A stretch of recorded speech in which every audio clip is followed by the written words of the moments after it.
If there is anyone in the room or in the lobby that wishes to speak at either the public hearing or during the public comment period, there are 2 sign-in sheets here. So if you wish to speak at one of the scheduled public hearings on the agenda, please sign the white sign-in sheet. For the public comment period, which is items not subject to a public hearing, please sign the green sign-in sheet. I want to be sure that if you're here to speak, that you'll have a chance to be heard, and the best way to manage that is to have your name on the list so that the mayor can recognize you as that time comes up on the agenda.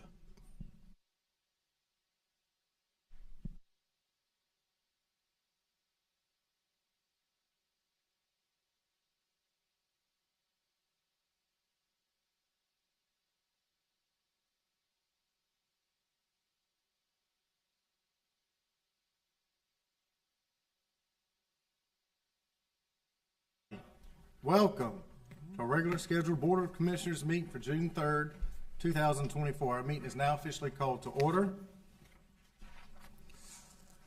Our first item of business tonight is our invocation and our Pledge of Allegiance. I've asked Ahmed Radwan of Al Noir, he is the Interfaith Committee Chair, to lead us in our invocation tonight. His mosque is located off of Sunset Lake Road in Fuquay-Varina, and Ahmed has been a great friend to Fuquay-Varina and involved in our community. And as you know, I've been rotating into different meetings of different faith-based organizations to come and lead us in our invocation tonight. So Ahmed, thank you for being here tonight. For our Pledge of Allegiance tonight, I've asked Commissioner Brian Haynes to lead us in our Pledge of Allegiance. If you all please stand.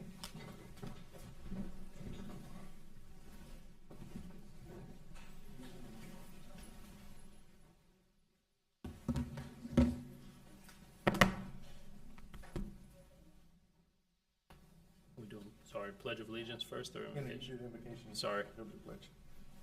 Good evening, everyone. In the name of God, the most gracious, most merciful, and most forgiving, we ask your blessings on the people who have been called to lead the community in which we live, work, and play. Help them as leaders to not ask first, how do we fix this, but what do we need to learn? How might we need to change? And to whom do we need to listen? Remind them, because we all forget from time to time, especially in the noisiness of what passes for political debate today, that they are not only leaders but also servants, and that it is their responsibility and ours to serve the common good of all. Remind them that no matter where we live, everyone, black or white, Hispanic or Asian, Muslim, Christian, Jewish, Hindu, Sikh, atheist, everyone is our neighbor, our sibling, and that throughout the ages, leaders have been called to respect and protect the least of those among us. Our children, the elderly, the poor, those who are hungry, those who have no homes, those who are ill in mind, body, or spirit, the strangers and immigrants in our midst, those who live on the margins, those who are alone, those who are forgotten. Grant them and us the wisdom and courage to know and do what is right and good and true. May we speak out when it is time to speak out and listen patiently and receptively when it is time to listen. May we always be guided by the spirit of community, the spirit of justice, and by the spirit of love. This we pray in the name of all that we hold sacred and holy, all that we hold good and right and true. Amen.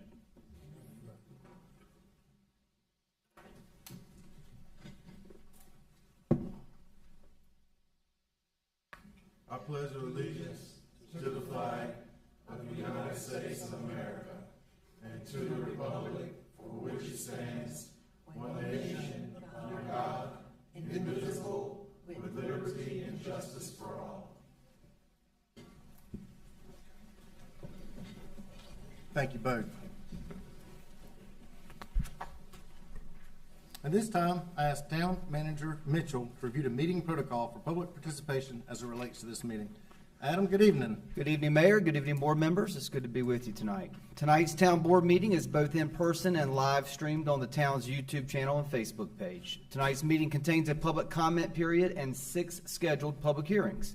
The public is invited to comment in person. When it is the appropriate time, Mayor Massengill will call on those wishing to address the town board. All attendees that have appeared in person to address the town board during the public comment period should provide your name and address on the green registration sheet by the podium prior to the public comment period beginning. All attendees that have appeared in person to address the town board during a scheduled public hearing should provide your name and address on the white registration sheet by the podium. We ask all those wishing to address the town board either during the public comment period or a scheduled public hearing to begin their comments by clearly stating their name and address for the public record. The public is asked to keep all comments to 3 minutes so that all that wish to speak may be heard in a timely manner. To be respectful of those that may have different views on matters addressed by the town board this evening, we ask that all in attendance respect the decorum of the meeting by refraining from clapping, making loud noises, and generally showing support or displeasure for comments made during the public comment period or public hearings. Acting Police Chief Smith will be asked to escort from the boardroom anyone not respecting the process, and it is the discretion of the mayor as presiding officer of this meeting to continue the public comment and or scheduled public hearings if the meeting protocol is not followed. And this concludes the protocol for tonight's meeting. Thank you, Adam. First order of business is the approval of the minutes for the May 21st, 2024 regular scheduled meeting. Any changes or additions to the minutes, board? Not, we'll entertain a motion. Motion to approve the minutes as presented. Second the motion, Mr. Mayor. Motion second. All in favor say aye. Aye. Any opposed? Motion carries.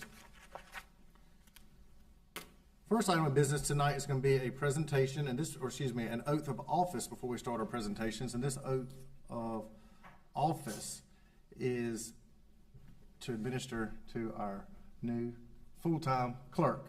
Teresa?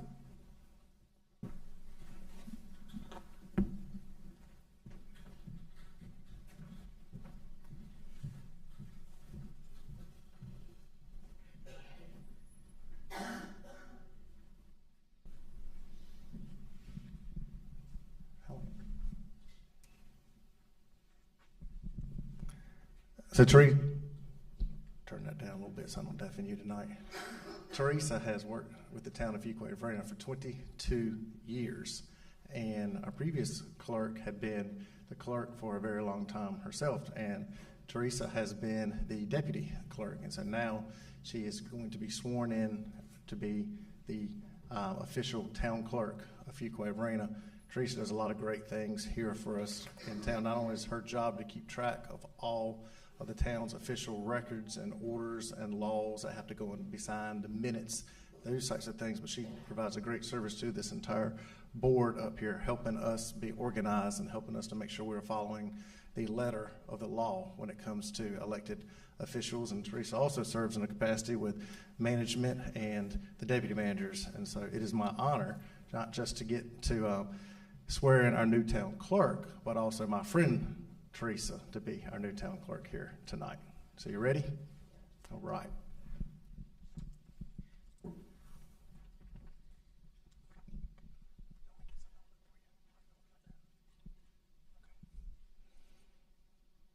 I state your name, do solemnly and sincerely swear that I will support the Constitution of the United States. I, Teresa Wilder, do solemnly and sincerely swear that I will support the Constitution of the United States. That I will be faithful and bear true allegiance to the state of North Carolina. That I will be faithful and bear the allegiance to the state of North Carolina. And to the constitutional powers and authorities which are or may be established for the government thereof. And to the constitutional powers and authorities which are or may be established for the government thereof. And that I will endeavor to support, maintain, and defend the Constitution of said state. And that I will endeavor to support, maintain, and defend the Constitution of said state. Not inconsistent with the Constitution of the United States to the best of my knowledge and ability. Not inconsistent with the Constitution of the United States to the best of my knowledge and ability.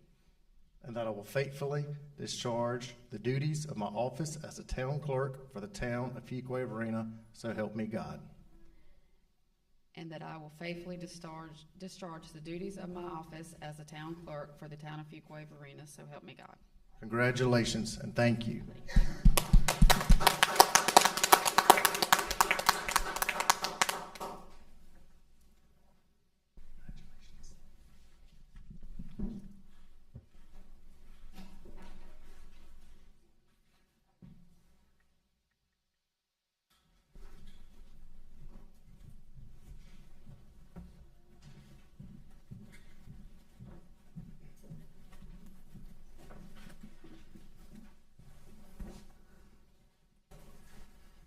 Our first presentation tonight is the Dashmore Environmental Stewardship Award.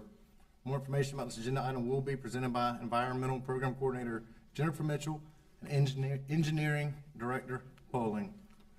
Matt, good evening. Good evening, Mayor. Good evening, Town Board members. So Jennifer could not make it with us tonight, so I am going to do this in her place. But the purpose of this agenda item is to present the town's Dashmore Environmental Stewardship Award to Carolina Gardens by Del Webb, led by Litter Sweep Zone Captains Mariah Ripken and Julie Ungaro, and the Fuquay-Varina High School's National Honor Society, led by the Litter Sweep Captain Mariana Paulina Linyeres Gutierrez. The Dashmore Environmental Stewardship Award is given to individuals or organizations demonstrating active environmental stewardship for Fuquay-Varina. The award recognizes civic contributions to the town's water resources. To be eligible for the award, individuals and organizations must have a sincere effort to raise awareness for stormwater pollution and mitigate pollution. The town has two recipients of this award, both active in the town's litter sweep program. Through the Stormwater Public Involvement and Participation Program, the Litter Sweep Program aims to engage and encourage citizens to take an active role in managing and protecting our community's environmental resources by collecting trash in areas of the community impacted by litter. In addition to the town's employee litter sweep held every spring, the town partners with Wake County Big Sweep to provide materials and planning support to citizens who want to organize private litter pickup events. These private litter events often originate from volunteers who want to give back to the community. These individuals, called zone captains, recruit other volunteers, plan for the event, provide day of leadership to enlisted volunteers, and report collected litter. So tonight, the first recipient award is for the Carolina Gardens subdivision by Del Webb, zone captains Mariah Ripken and Julie Ungaro. We have here, and their litter sweep, I guess, has been three years now running, and they've collected over 500 pounds of litter from their neighborhood and roadways. The second is the zone captain, Mariana Paulina Linyeres Gutierrez, and teacher sponsor Shelby Cole. Is she here today? Okay. They performed two litter sweep events in the spring of 2023 and the spring of 2024. Mariana is a long-term stormwater advocate and has participated in 5 National Honor Society litter sweeps since 2002. To become a stormwater advocate like these groups, all you have to do is visit fvstormwater.org to show how to become a zone captain. And so those are some of the pictures of the groups that were involved in these litter sweeps. And so I will like to say that these litter sweep events have become quite popular, and under Jennifer Mitchell's leadership, they've become a huge success in getting these civic groups to get plugged into the community and to give back and pick up trash along our roadways and keep it out of our storm drainage. So.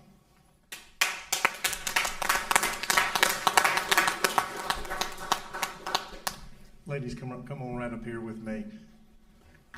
First of all, let me tell you, thank you for helping to make Fuquay-Varina cleaner and a dash more right here. This makes a difference throughout our community when we have you individuals working to help organize others in our community to help watch our stormwater and help us clean up in regards to that. So thank you so much for helping to keep Fuquay-Varina a dash more. I would like to present these to you.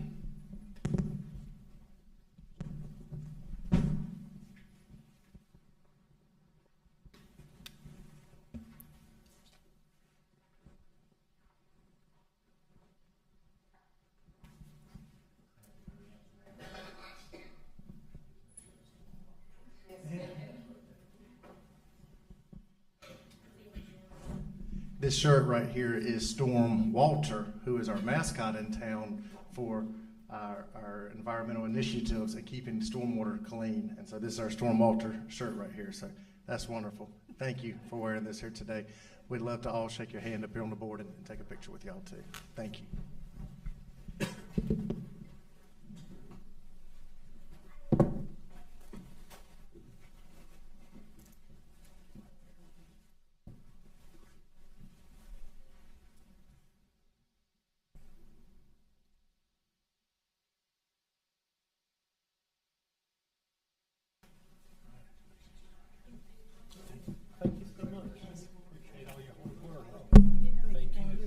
For being an advocate and an example for what everybody should be doing. Thank you. Thank you.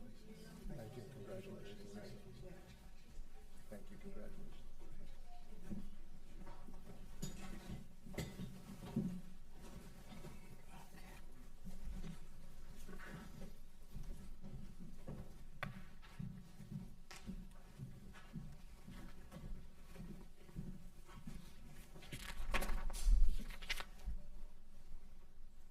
Next item on our agenda tonight is a presentation, completion of the North Carolina Justice Academy Leadership Institute and Leadership Certificate Program. More information about the agenda item will be presented by Acting Police Chief Smith.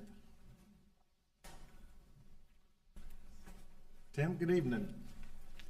Good evening, Mayor, Commissioners, Town Management. I appreciate the opportunity to stand before you this evening to recognize these three men for their recent achievements. The North Carolina Justice Academy's Leadership Certificate Program is a rigorous 400-hour pursuit designed to enhance leadership skills for criminal justice executives. As a course requirement of the Leadership Certificate Program, the Leadership Institute is a 3-week, 120-hour course designed to empower and cultivate the next generation of leaders within the criminal justice field. It offers a comprehensive curriculum focused on leadership development, strategic planning, and innovative problem-solving techniques tailored specifically for the professionals working in law enforcement. Tonight, we wish to recognize Captain Brett Walsh, Lieutenant Richard Connerly, and Lieutenant Daniel Corr for recently completing the North Carolina Justice Academy's Leadership Institute.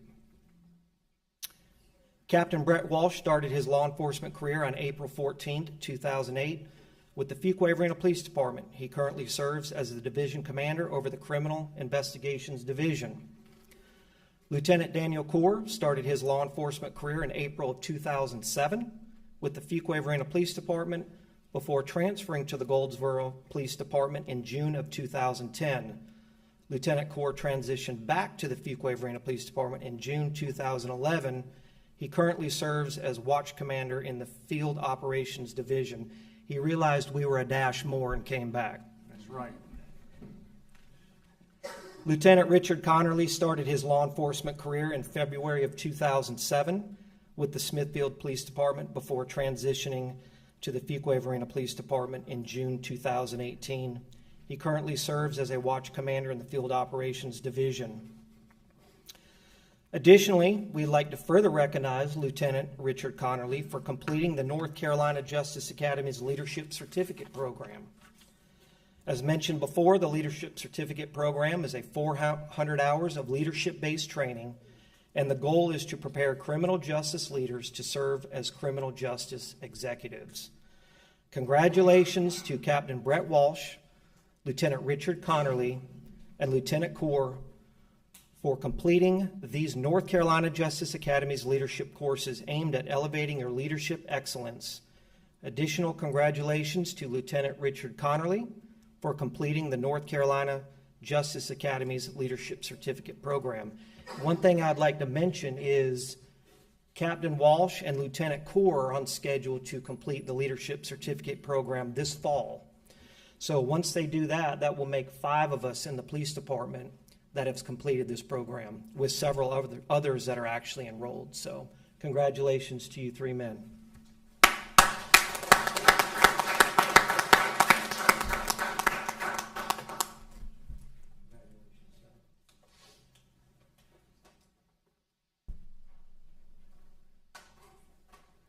So These here for the Leadership Institute. The larger one that Lieutenant Connerly has is for actually completing the Leadership Certificate program. Gentlemen, thank you for taking the time to continue to educate yourself and better yourself in your field right here. What you bring back to Fuquay-Varina is you continue to take leadership courses and courses on within your field. That's information that you use every day in Fuquay-Varina. And as you know, this board supports you and all of our staff continuing their education. And thank you for taking the initiative and the time to go do that. It's not easy to take a course that takes several hundred hours, as was mentioned right there. And so it means a lot to me, this entire board, and all of the citizens of Fuquay-Varina. Thank y'all.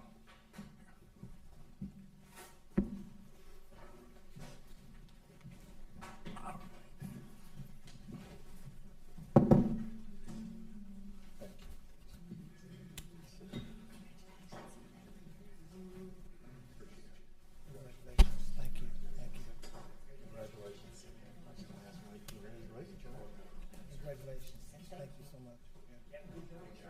Congratulations. Thank you.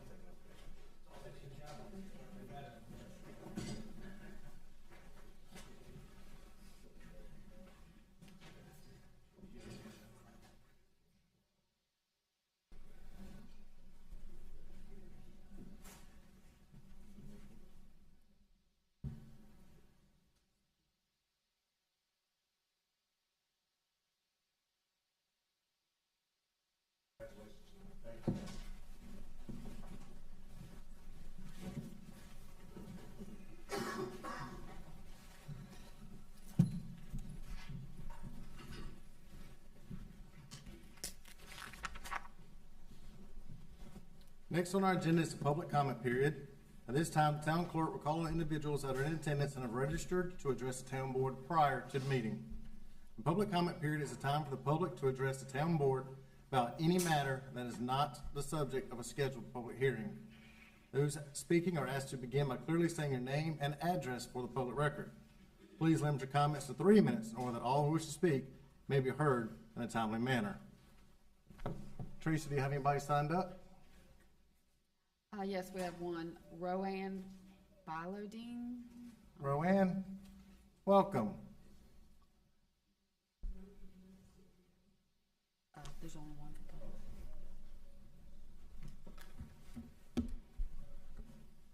I can just start whenever. Just state your name and address for the record, please. My name is Rowan Villadu, and I live in Willow Spring, North Carolina, but I attend school in Fuquay. Okay.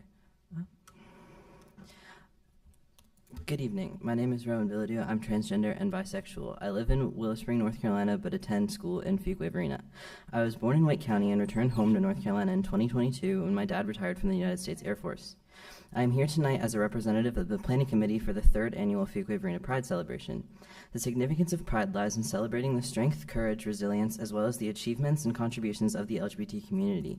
Each year, the Planning Committee works to provide a safe opportunity for community members to celebrate this nationally and internationally recognized holiday, as well as provide an opportunity for them to experience the richness of our downtowns on a dedicated day, June 15th, 2024. Our theme this year is Woven into the Fabric. We acknowledge each individual's unique story. When we all come together, we make a beautiful quilt. We have always been here, and every day more beautiful threads are woven into the quilt that makes Fuquay-Varina. Our attendees and planning committee members are of all religions or none, of various ethnicities and races. We are lifelong residents or newcomers. We are your staff members. We are students, parents, aunts, uncles, grandparents. We are your grocery store clerks and teachers. We are your business owners. We are of various economic status, of all political affiliations. We are public servants. We are military veterans and current serving military members. We are members of the LGBT community or allies of the LGBT community. We would like to extend our utmost gratitude to the Fuquay-Varina Police Department, Parks, Rec, and Cultural Resources Department, and Rich Johnson from the Planning Department for their outstanding efforts in ensuring that the permit applications for Fuquay-Varina Pride Celebration made it to the consent agenda for this Board of Commissioners meeting. Additionally, we would like to thank Assistant Town Manager Mark Matthews for expressing the town's support for this event being successful. To each of the additional staff members who have expressed support, your decision to the community and contributions to making the event safe and enjoyable for all are truly appreciated. Furthermore, we extend our heartfelt gratitude to the local businesses for their unwavering support, both publicly and privately, privately over the past 3 years. We acknowledge that the courage displayed by these businesses in standing with us, knowing that support for the LGBT community may sometimes invite challenges. Your steadfast commitment is truly appreciated. Our planning team is here to answer any questions y'all might have in order to move forward with approval. We appreciate your support, and let's make this year's Pride celebration the best one yet. Thank you. Thank you for your comments. Teresa, do you have anybody else signed up? No one else. Okay, all right. Public comment period is now concluded. There are no items from previous meetings. Next item on our agenda are public hearings. Public hearings are a time for the petitioner to present his or her request and for the public to give input, voice their favor or opposition to the request. If you wish to speak and are physically in attendance, please step forward to the podium one at a time. Provide your name and address on the registration log at the podium and clearly state your name and address for the public record. We ask all those addressing the town board to please limit your comments to 3 minutes in order that all who wish to speak may be heard in a timely manner. First item tonight is the public hearing. Item 7A, abandonment of public right-of-way resolution ordering the closure of a portion of Herbert Akins Road, SC-2024-01. More information about the agenda item will be presented by Planning Director Davison. Pam, good evening. Good evening. I am submitting the agenda abstract and supporting documents into the official records of the town. The purpose of this agenda item is to consider a resolution ordering the closure of a portion of Herbert Akins Road, approximately 346 linear feet, following an application submitted by the Curry Engineering Group. The requested section of right-of-way is a residual curve left over when Herbert Akins Road was realigned into a T intersection. There is an existing sewer force main running along the current right-of-way that would be placed in a public utility easement pending development of the adjacent parcel, which will remove the force main. As required by law, the request to abandon has been advertised, and both abutting property owners and NCDOT have been notified.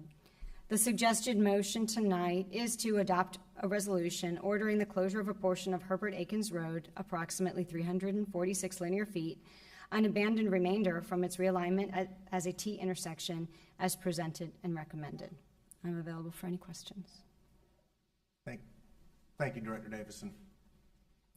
The hearing is now open. Does anyone wish to speak in favor of the abandonment of public right-of-way for closure of a portion of Herbert Akins Road?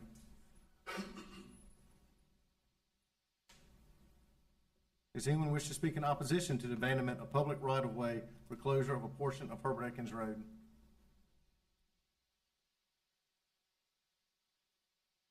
The hearing is now closed. Any discussion by the board? If not, what is the pleasure of the board?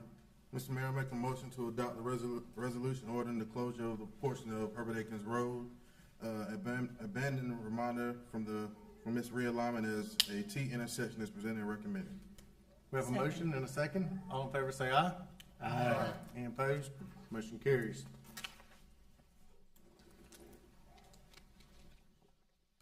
Next item on our agenda is item 7B, zoning map amendment, Town of Fuquay-Varina, 1000 Wagstaff Road, REZ-2024-06. More information about the agenda item will be presented by Planning Director Davison. Thank you. I am submitting the agenda abstract and supporting documents into the official record of the town. The purpose of this agenda item is to consider a requested zoning map amendment for a total of 16.16 acres located at 1000 Wagstaff Road, from the residential agricultural zoning district to the office and institutional conditional zoning district. The place of worship use is currently permitted through a special use permit that was approved on December 14th, 2020. Rezoning the property to a non-residential district will allow ancillary uses like a daycare or a school that are currently not permitted in a residential district. For further clarity, the requested zoning is office and institutional and not industrial. There was some confusion at the planning board meeting. The office and institutional district is a non-residential zoning district which permits development of office and institutional uses, including schools, churches, civic clubs, hospitals, assisted living facilities, nursing homes, and the integration of some complementary retail uses. At the May 2024 regular meeting, the Planning Board voted unanimously to deny approval. The Planning Board's decision was influenced by the lack of zoning conditions offered and the opposition expressed by the neighbors at the public hearing concerning generated traffic, noise, and impact on environmental features. In response to the May 20, 2024 Planning Board meeting, the property owner has offered 4 conditions pertaining to the continued use of the property as a place of worship. One proposed condition serves to address traffic concerns, and the other 3 reference some of the other issues that were brought up, including firearms, fireworks, and general noise. Those 3 other conditions reference county and state regulations that the property is currently subject to, regardless of zoning designation or if they're approved as zoning conditions tonight. The suggested motion is to approve REZ 2024-06, a zoning map amendment for 1000 Wagstaff Road from the residential agricultural zoning district to the office and institutional conditional zoning district, as it is reasonable in the best interest of the public for the reasons identified by management and staff. I'm available for any questions. Any questions before we open the public hearing? Okay, thank you, Director Davidson. The hearing is now open. Does anyone wish to speak in favor of the zoning map amendment?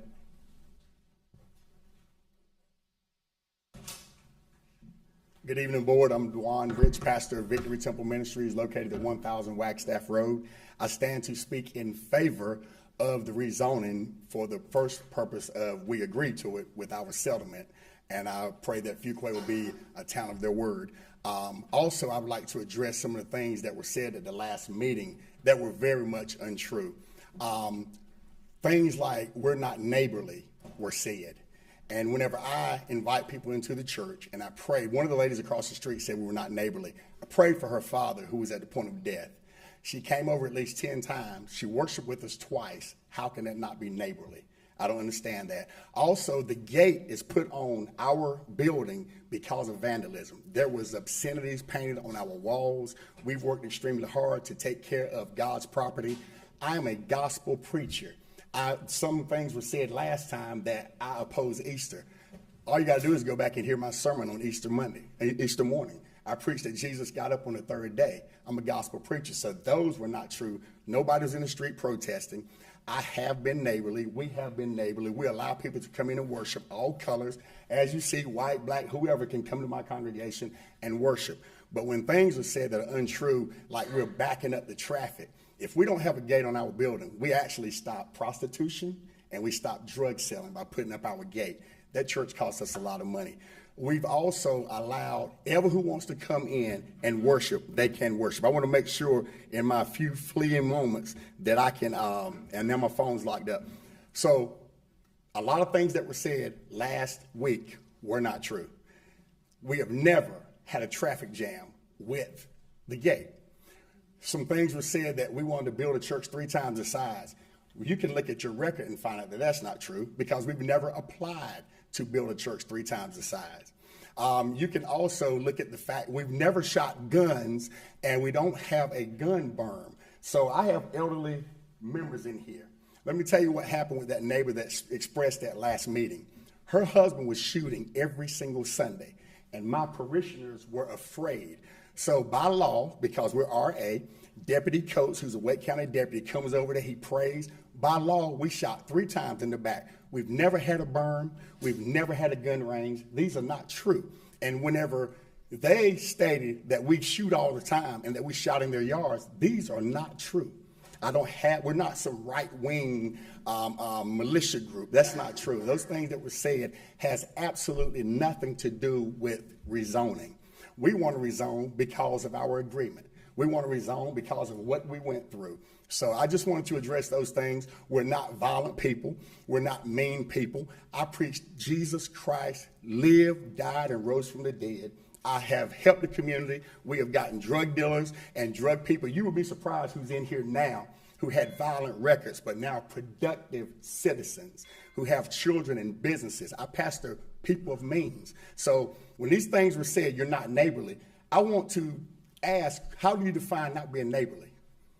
Is it, do I need to come to your house and speak to you? Because that's what I kept hearing at the last meeting. You got to wrap up our thoughts, sir. The timer has gone off. Yes, sir. Person speak. And one thing I want to say real quick too, that we agreed that we wouldn't speak disparagingly against each other. That's part of our agreement. At the planning zone meeting, and it's recorded, my parishioners were upset for one of the board members to say, it seems like the church is trying to get over. That was very, very unfortunate. Thank you for your And we're owed an apology. Thank you. No problem. Does anyone else wish to speak in favor of the zoning map?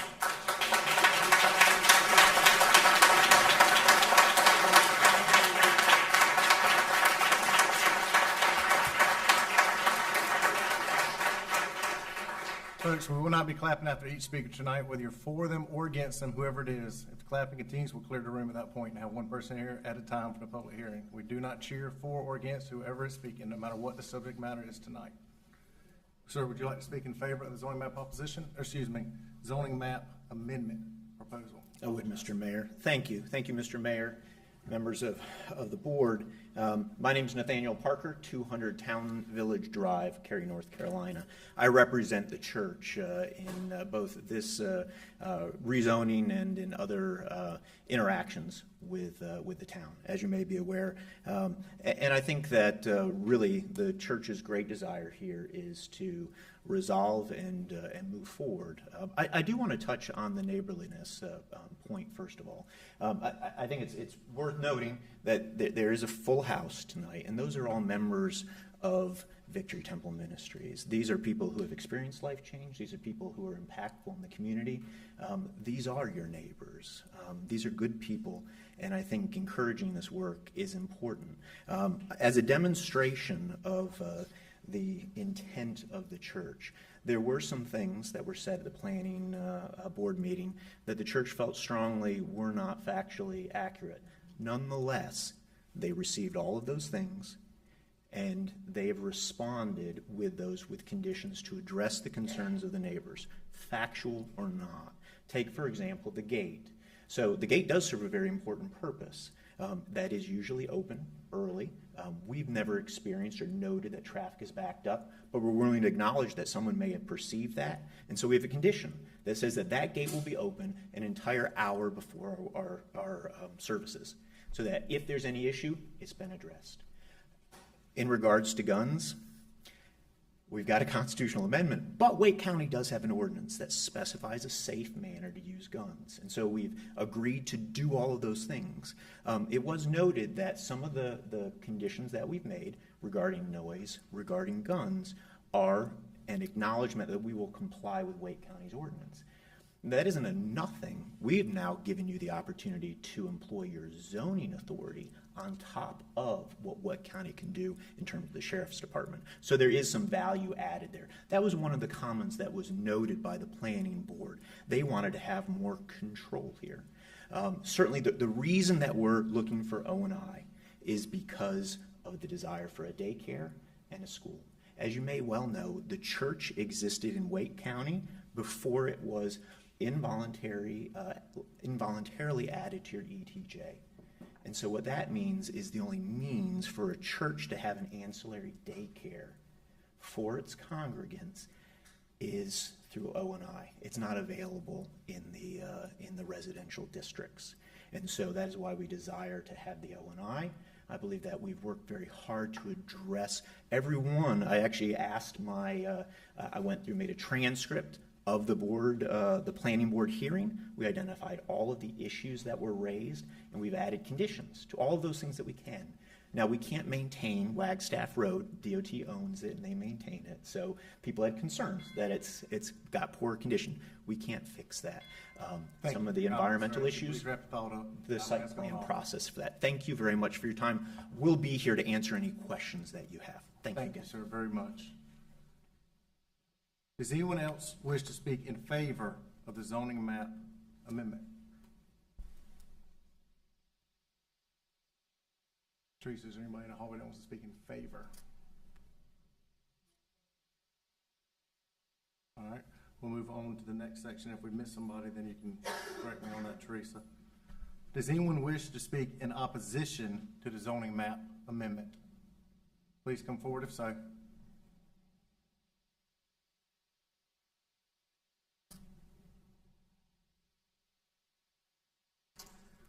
Hi, my name is Nora Bate. I live at 927 Wagstaff Road. I'm essentially catty corner to the church. I'm speaking against this resolution. The reason being, and I can't speak to their teachings. I personally don't go to church, and that's my choice. What I can speak to is the disturbance to the community. I'm not commenting on these good people. I'm sure they're all wonderful people on a personal level. But living where I do, what I've experienced has been sometimes the person opening the gate is late. And even if they open an hour before, if a lot of people show up at the same time, the road is blocked for a period of time. It's a 2-lane road. It's not particularly safe to begin with. That is scary to me living across the street. I have had someone run off the road into my yard, not from them, but it has happened. So I'm extra conscious of the limitations of the road. Additionally, there have been several occasions where things like construction work has gone on after 10 o'clock at night, after 11 o'clock at night, illegal fireworks being set off. These are legitimate concerns, and I understand their objections to them. However, the concessions that they've made are already laws in Wake County that they could be choosing to follow as is. So those resolutions don't really do anything for me. Additionally, the road was brought up. The reason for that, again, it's a 2-lane road. It already kind of struggles to keep up with volume as it is because of the poor repair. There are several runoffs along the road. And again, we've all had people kind of wreck in our ditches. So our concerns with them becoming rezoned are these plans for a church and a daycare that would up that traffic even more. The issue with that is, again, just safety, just public safety. I don't have anything against them worshiping as they please. My issues are what I've outlined here. Additionally, there's some concern over environmental impact, as well as runoff. We know we live in a wet town, and at least a little bit of rain that comes in is an issue. So if they start developing that land, and it is their land to develop, I'm not saying against that, it impacts their neighbors, and that's what it is to be neighborly, is to understand that your use of your land is your choice, but that it also has impacts to the people who live around you. And my concern is that they haven't shown enough consideration for that thus far, and a rezoning removes this very important step. And it's important for us as neighbors so that we can have this conversation, because I'll be honest, I wave and say hello, and I don't get a lot back. And I don't know if that's that I'm not being, and I'm hearing that, but that's my time. Those are my concerns. Thank you for listening. Thank you for your comments, ma'am.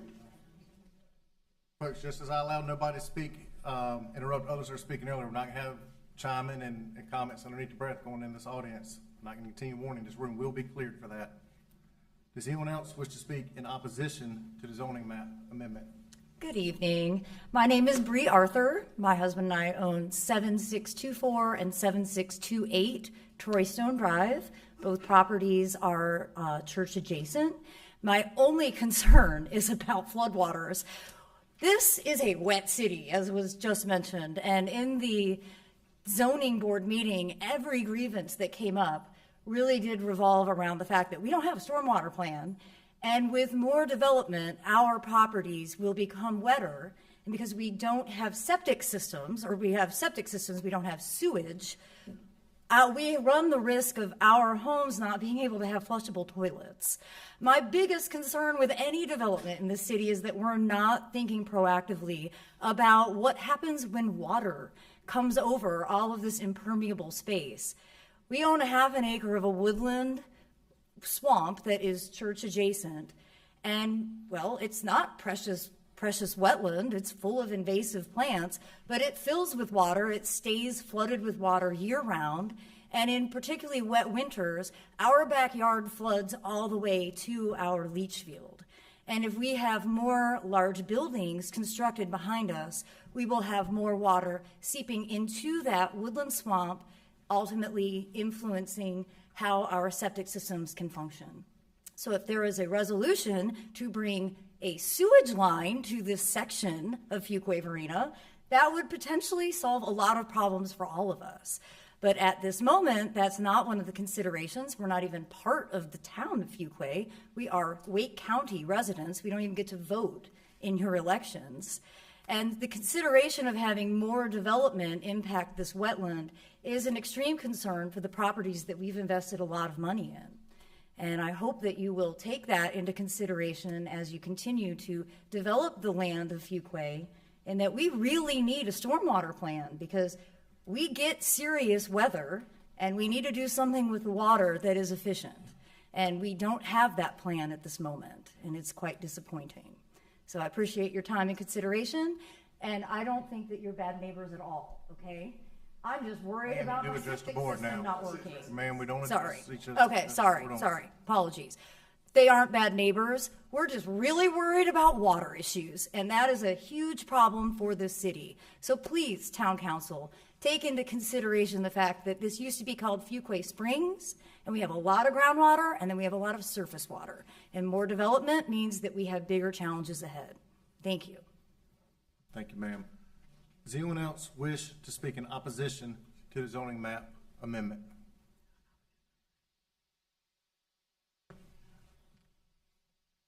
Didn't see through the column, okay. Hi, I'm Susan Gray. I live at 7540 Troy Stone Drive. My property is also adjacent to the property, but I'm further down the road, probably outside of the realm of the actual building that would take place.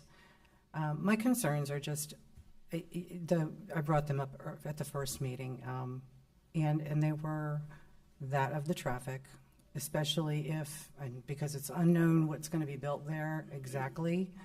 There's an idea, but if there's a school, is it going to be an every day of the week school? Is it going to impact our roads? I'm just going to echo what you've heard before. Noise is another thing. I only say this, I mean, it may sound a little selfish and self-centered, but my home is my haven. And when I'm walking on a Wednesday night with my dog and I hear microphones coming through the woods very loudly, I can't really hear the words. It's just a very loud sound. It's a very unnerving. It's not peaceful. It's not something that is a relaxing thing in your neighborhood. This is 8 o'clock at night. I know it's not, the town ordinance allows that, but it's just not, it's not friendly. There are people around who are being impacted by what each one of us does. And that was really all I wanted to say today. Thank you for your comment. Thank you for your time. Does anyone else wish to speak in opposition to the zoning map amendment?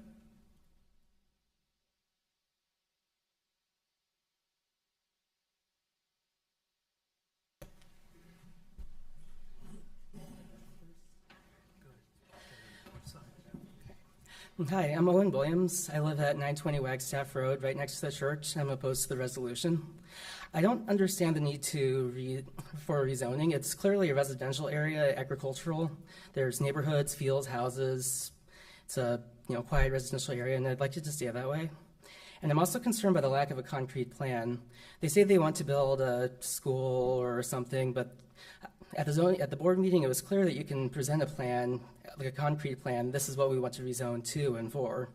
And that's a concrete plan we can discuss and have concerns, have acknowledgments about, and make plans and conditions about.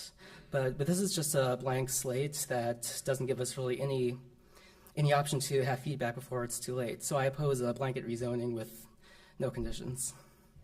And that's all. Thank you for your time. Comments? Does anyone else wish to speak in opposition to the zoning map amendment?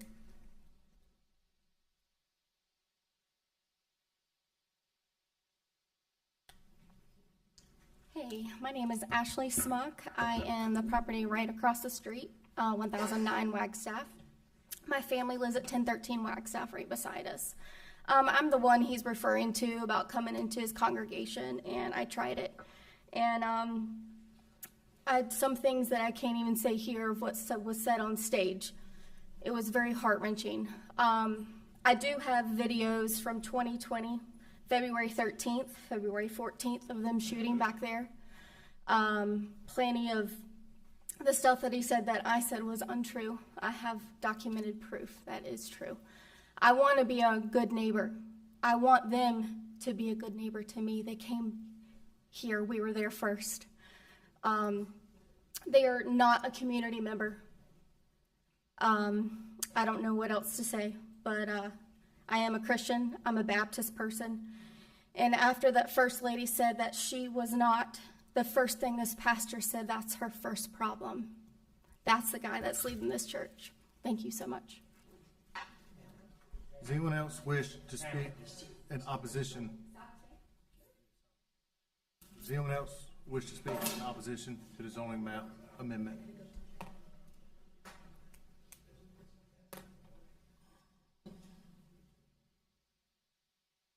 Hearing is now closed. Any discussion by the board? I'll go on to board discussion before asking the pleasure of the board. James, a couple questions for you. A previous settlement was referenced tonight, and that's by Director Davison, and then also parties with the rezoning. Speak about this settlement, about what is required, not required, and what was in regards to that, please. James is the town attorney, everybody.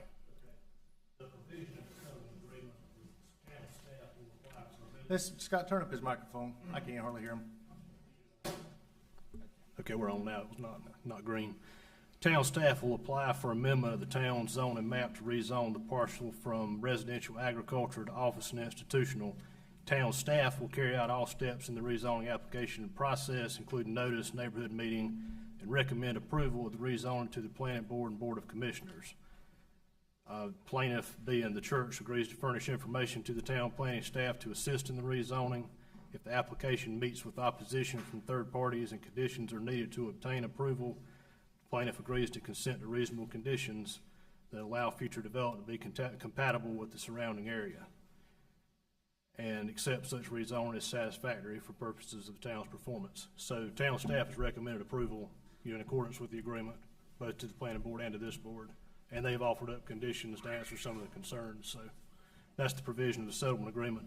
The board is not bound by the settlement agreement to act in a particular way, because the board cannot contract the way it's legislative authority, because board members could change, boards could change. Staff is pushing this forward and recommending it, but the board has discretion in its legislative authority. So the legal requirement of settlement was that staff bring the rezoning to this board and recommend approval. And recommending it, approval of it. However, the settlement had no legal requirement for this board to vote yes or vote no for it. The board can't legally contract to vote a certain way, but staff did agree to recommend approval. And they've done. And worked with them on conditions, which was done. And has staff followed all rules of the settlement so far? I think they have. Okay. Can you speak, town attorney, in regards to the conditions that were settled up here tonight? The comments were made in regards to, I think, on the conditions that would follow county guidelines. What changes from where things are already? What that would do is that would give the town the ability, if there was a complaint on any of those conditions, that they could issue a notice of violation from the planning department. It just gives another element of enforcement if they're included in there. So someone complaining, they could either call the sheriff's office, because this is county jurisdiction, to enforce those ordinances, or they can make a complaint to the planning department. The planning department go through the enforcement procedure as to any of the conditions. One of the items that you mentioned in regards to this was conditions for future development being compatible to the areas, surrounding areas. How do these conditions that you mentioned address that from the settlement? I don't know. I don't want to speak to that directly, because that's more of, we've got consented conditions from the church as the property owner. The town staff has stated that this is pretty much compliant with the land use plan as O&I fits in the area. Okay. So I think that deals with consistency. Okay. Pam, Director Davison, between you and I know we may have a planning board representative here tonight too, but you mentioned a little bit about the reasons of why planning board recommended. We have not had a unanimous denial, I don't think, recommended by planning board ever that I've been on the town board. No, sir. A unanimous, and probably as long as you've been planning director, never had a unanimous recommendation denial, which is something to me that does get my attention right there when I was an advisory board making recommendations to us. Is there, do you have one of your planning board members here tonight to speak in regards to the planning board? We do. Okay. I mean, I can speak to it as well. I mean, I think some of the changes obviously is we don't generally see non-conditioned rezoning petitions. In this case, because the town was the petitioner, no conditions were offered. In response to that, the church, as the property owner, did come back and provide conditions between the planning board and town board meeting. Even previously, when we may not have a full denial, but there is, opposition or things, yeah, or even if it's supported by the planning board, but maybe there's some opposition voiced by the neighbors. We often see additional conditions come through in between planning board and town board. That's not a rare thing to kind of clean it up and hopefully respond to any concerns that were voiced at that previous public hearing. How do you, these new conditions that have been offered address the concerns that were brought up at planning board meeting?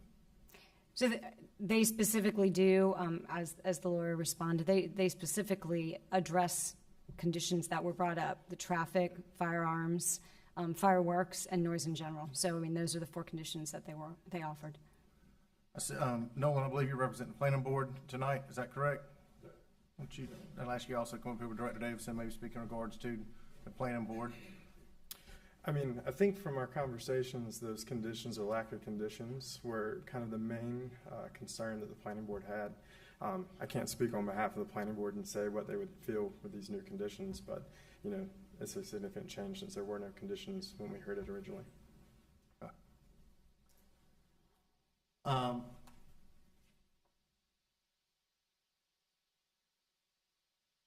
Any other questions or comments by this board up here? Questions for staff, question for members? I wanted to ask, one of the concerns that I heard Thank you, Nolan. was traffic and concern about if a school or daycare is built here, that would change traffic patterns. One thing that I wanted to ask about, I think through this property, at some point, the Fuquay-Varina Parkway would come through here. And I know we being the town, has either required or partnered with developers along the way that when that right-of-way was on their property, that they would participate and build part of it and something like that. Is there any trigger mechanism when they, if they do develop in the future, to be able to tie in with another access outside of just going to Wagstaff Road? So that would definitely be something that would be looked at. The Fuquay-Varina Parkway right-of-way has been dedicated, kind of like we call it paper straight. So it's right-of-way only along the entire eastern portion of their property. Again, a site plan could come in. It would be reviewed by engineering that would discuss. I know the Fuquay-Varina Parkway is intended to be a limited access road. So access onto the parkway may be right in, right out, depending on what they were proposing and the intersection separations required by the engineering department. When a site plan was submitted, that would be reviewed. What about Wagstaff Road? What would be required? What I think I heard was that it's a state road and there's not so much that can be required on Wagstaff. Sure. A site plan generally triggers specific community transportation plan or traffic impact analysis improvements. I think James can probably speak to the settlement does have some allowances for a specific addition before any of those upgrades would be required. James, go ahead and speak about road improvements and what is and is not required. Site plan application condition that the board agreed to as part of the settlement, that for 5 years after the date of the agreement, the petitioner can submit a site plan for development without triggering the thoroughfare construction and installation requirements for the Fuquay Parkway. So they've dedicated it, but we're not going to require them to construct anything in that right of way if they submit a site plan within 5 years of this agreement. That was part of the negotiated settlement, which was approved by the board. All other conditions of the site plan applications continue to apply. So stormwater, things like that would all go through the site plan process like any other development. It was just exclusively that thoroughfare improvement for the parkway that's excluded. Question about stormwater.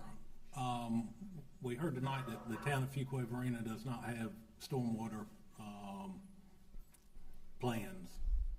Can somebody make me feel a little bit better about development and having some regard for Yes, we're bringing in Matt, so. wetlands?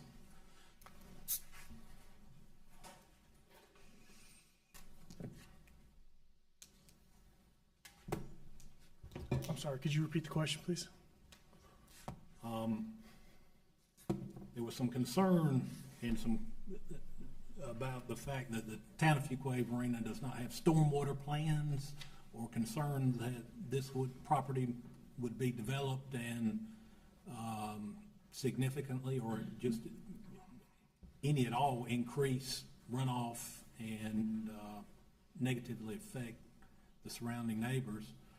So I wanted to get a little more information on what the town does or does not have in place to handle environmental features and flooding.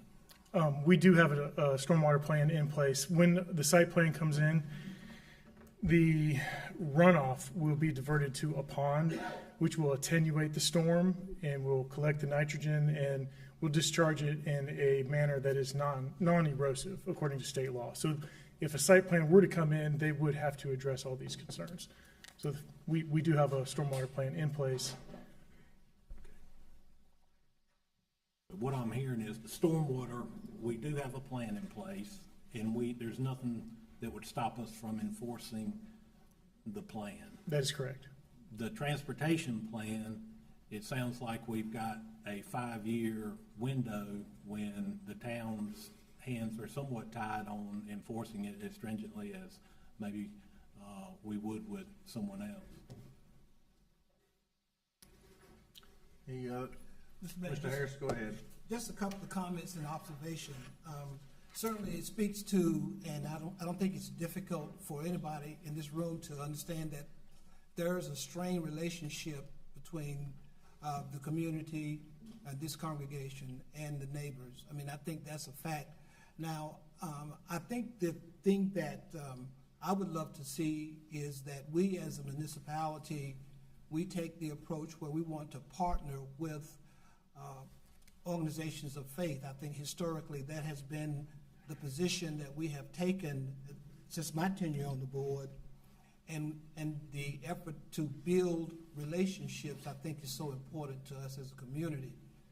We have a lot of different institutions of faith here in Fuquay-Varina, and I don't think anything that moves us away from the reality that they will continue to grow and that there will be significant impact wherever they are established throughout the community. To me, that's just inherent in the growth of our community and our welcoming diverse faiths and diverse groups to our town. I think one of the things that sort of sparks my attention here is that the issue of the settlement. I think the agreements in the settlement sort of binds us to a certain extent to follow through and to support what this particular congregation is trying to do based on the agreement, even though there may be some dissenting opinions about that. I think that, but we have more in common than that which divides us, from the standpoint that the congregation is a mutual benefit to our community. I mean, that's a fact that the minister talked about, and we can see based on the number of individuals here that there is a mutual benefit if we can come to some kind of relationship, positive relationship, and make this work. I think that we need to continue to try to have some connection with those members of the community who have different approaches to faith. I think it's important for us that we as a board take the position that we're going to do whatever we can to enhance the faith community.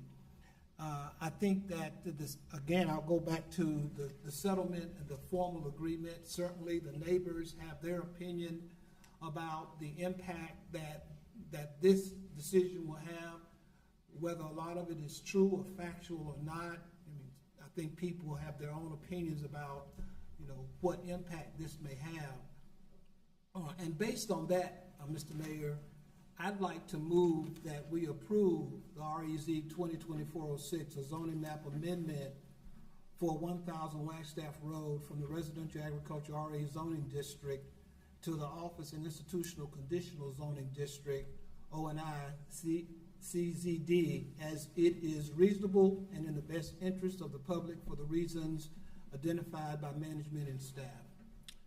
We have a motion. Do we have a second? I would second that motion. Okay, we have a motion and a second before we can vote. Any further discussion by board members? Yes. Commissioner Hancock, go ahead. The mayor mentioned that we'd never had a unanimous denial from the planning board. And I do think that that is a big deal. And what I'm wondering is, and I agree that we need to try to work together. And to me, instead of trying to force this through, I'd like to feel like we had more of a consensus. Is this something the planning board, we could send back to the planning board? James? I mean, it's within the board's purview to send back. That's typically not. Planning board typically gives an opinion. Yes. There's nothing in our ordinance that speaks to that. With new conditions, is that something I that's? I don't think that's ever been done. That's not really a procedure. So I would say, I'd say it's in this board. It's in this board's hands and needs to be taken care of. Okay. So it cannot be sent back to the planning board right there for any conversation with conditions. I don't feel like I have enough, Mr. Mayor. I don't feel like I have enough information to vote in favor tonight. I'm seeing that they have added some conditions. I'm not sure that those are sufficient to get me to vote for approval tonight. Okay. James, you said it cannot go back to the planning board for any conversation, correct? There's not a procedure to send it from this board back to the planning board. If it had to go and be done again, with additional conditions, it would restart the process. Okay. It'd have to be something substantially different. In regards to settlement approvals, did I hear you say that this board has zero legal obligation to approve this or disapprove this? The board can choose whatever they want to do. I read the provision directly from the agreement, so. So am I interpreting it correctly? There's nothing in there that binds the board to make a decision because that wouldn't be legal. Okay. All right. Any comments from this side of the room right here? Just my conflicting thoughts about this have already been expressed by two of our commissioners. Mr. Mayor, you have to call the question. We have a motion and a second. I do have a motion second. We're in discussion right now. Commissioner Haynes, did you have any comments that you want to make? Let's just vote. All right. We'll call the question. Motion second. All in favor, say aye. Aye. Aye. Opposed? No. All right. That's 4 ayes to 1 opposed. 4 to 1 passed. Okay. Thank you.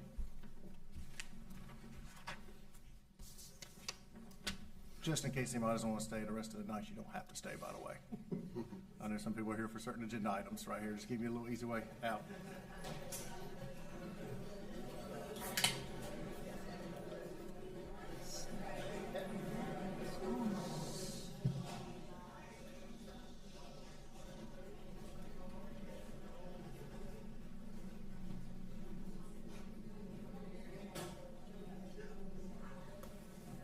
All right, next item on our agenda, item 7C, zoning map amendment, Ray Mullins, Building Beyond LLC, 466 Conover Street, REZ 2023-14. More information about this agenda item will be presented by Planning Director Davison. Pam, we're gonna put you back on the hot seat.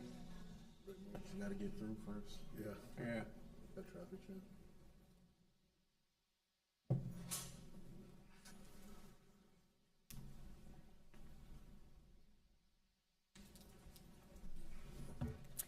I am submitting the agenda abstract and supporting documents in the official records of the town.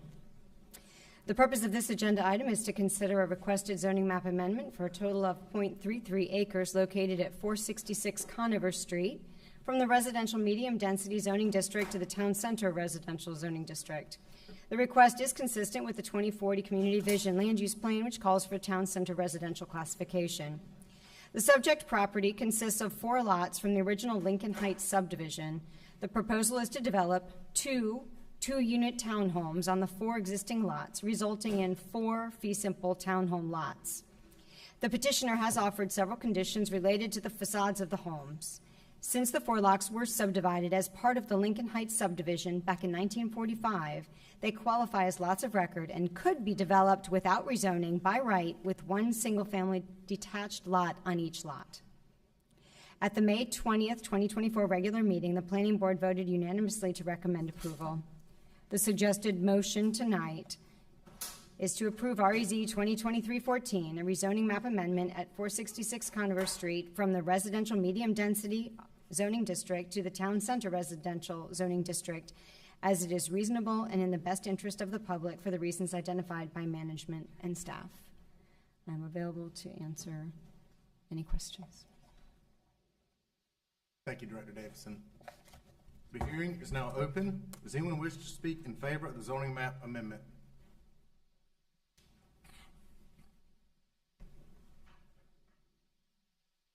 Hi, I am Mary Elizabeth Smith, a professional land surveyor with Sullivan Surveying, 1143 D Executive Circle, Cary. As the petitioner for my client, I'm in favor of this rezoning. I think it's consistent with the land use and future land use of the property, as well as great use of existing infrastructure, helping provide more housing and works with the existing neighborhood. Thank you guys for your time and consideration, and I'll be here if you have any other questions. Thank you. Thank you, ma'am. Does anyone else wish to speak in favor of the zoning map amendment?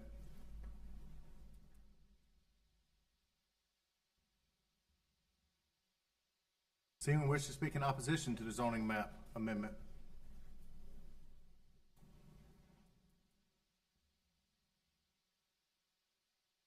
Hearing is now closed. Any discussion by the board? If not, what's the pleasure of the board?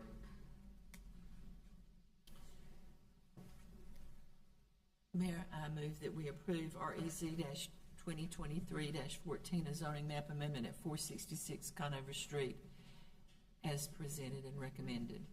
We got a motion. Do we have a second? Second. Motion second. All in favor, say aye. Aye. Any opposed? Motion carries. Next item, 7D, zoning map amendment, Wayne Malden Watkins, surveying PA 317E, East Vance Street, REZ-2024-05. More information on agenda item will be presented by Planning Director Davison. Pamela, you're on the hot seat tonight. Yeah, I'm submitting the agenda abstract and supporting documents into the official records of the town. The purpose of this agenda item is to consider a requested zoning map amendment for a total of .661 acres located at 317 East Vance Street from the residential medium density zoning district to the town center residential zoning district. The request is consistent with the 2040 Community Vision Land Use Plan, which calls for town center residential classification. Under the current zoning, the vacant lot could be subdivided into 2 lots, and one of those lots could be developed as a duplex and the second lot to be built as a single-family home for a total of 3 dwelling units. Applying the TCR development standards, which allow for both decreased lot size and setbacks, it provides flexibility to shift both lots and their associated structures to the west side of the property in order to push development further from the existing stream and preserve the existing environmental features on the east side of the parcel. As this plot plan illustrates, the proposal is to develop 2 duplexes on 2 proposed lots for a total of 4 dwelling units. Additional conditions related to the facades of the homes have been offered. As long as developing 2 units on a lot does not exceed the maximum density allowed in the applicable zoning district, a duplex, 2 units on a single lot, is allowed to be constructed anywhere that permits single-family detached homes. At the May 2024 regular meeting, the Planning Board voted 6-1 to recommend approval, with 1 Planning Board member voting to deny the request because of concerns about stormwater and utilities. At the Planning Board meeting, engineering staff confirmed that the proposed lot configuration avoids stream impacts and that the small scale of a 2-structure development would be unlikely to impact the existing flood issues. Since the Planning Board meeting, utility staff have also confirmed that the existing water and sewer lines serving the property are adequate to provide utility connections. The suggested motion tonight is to approve REZ 2024-05, a zoning map amendment at 317 East Vance Street, from the residential medium density zoning district to the town center residential zoning district, as it is reasonable and in the best interest of the public for the reasons identified by management and staff. I'm available to answer any questions. I have a question. Mhm. The current zoning, you said allows 3 dwelling units, so that would be, I guess, a duplex and then a single-family home? Right, so Why is it limited to 3? because of the size of the lot. So it's 6 dwelling units per acre. So the size of this lot would allow for up to 6 dwelling units per acre. 3 units would fall under that number. This 4, I believe, is 6.16, so it would be just over that. Okay. Does that make sense? What is the units per acre for the requested zoning? I believe it goes up to 10 in TCR. Very It's high. 8 for townhomes, so between 8 and 10. Thank So you. that 6.16 would be in that threshold. Okay. I had a question. So if the zoning wasn't changed, then a duplex could still be built and a single-family home? Yes. On it, and the only addition is the additional duplex to replace the single-family home on this property. And so, in terms of flooding and such, was there deemed to be any further impact from having that one additional duplex as opposed to having a duplex and a single-family home? I'm sure Matt Pullen can speak more to flooding issues, but as we had spoken before, this is a very large floodplain, and so the impact of, there was an existing house there that has been demolished, so the footprints of these two are really not significant to the larger picture of the floodplain issues in this area. Thank you. All right, hearing is now open. Does anyone wish to speak in favor of the zoning map amendment?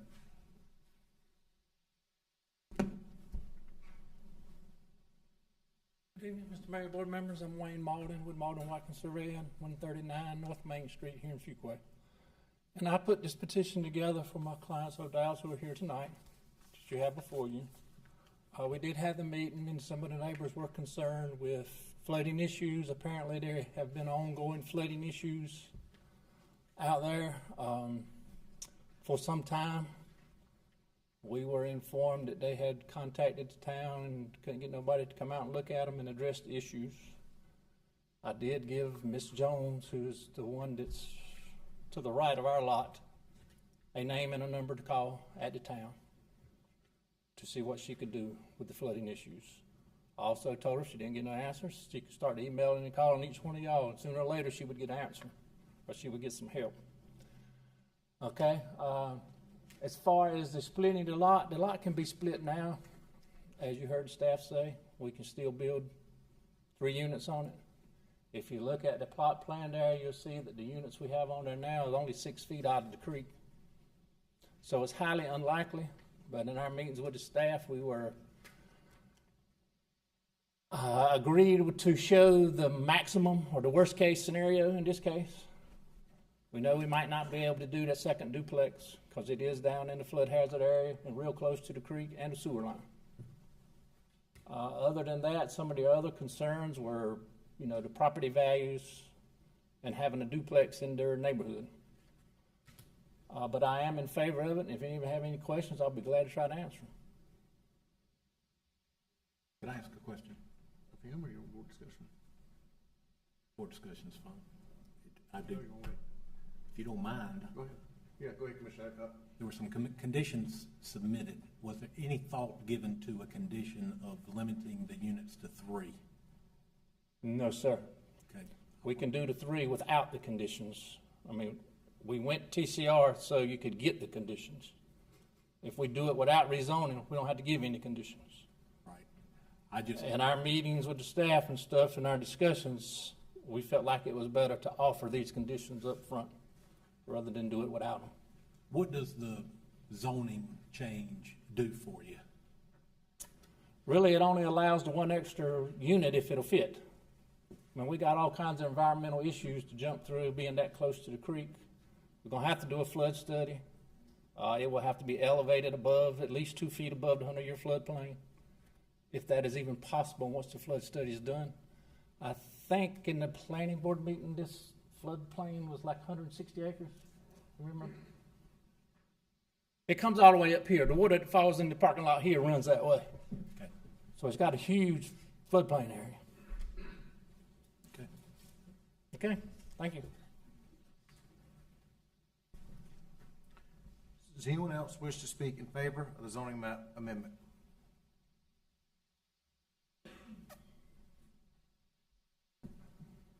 Does anyone wish to speak in opposition to the zoning map amendment?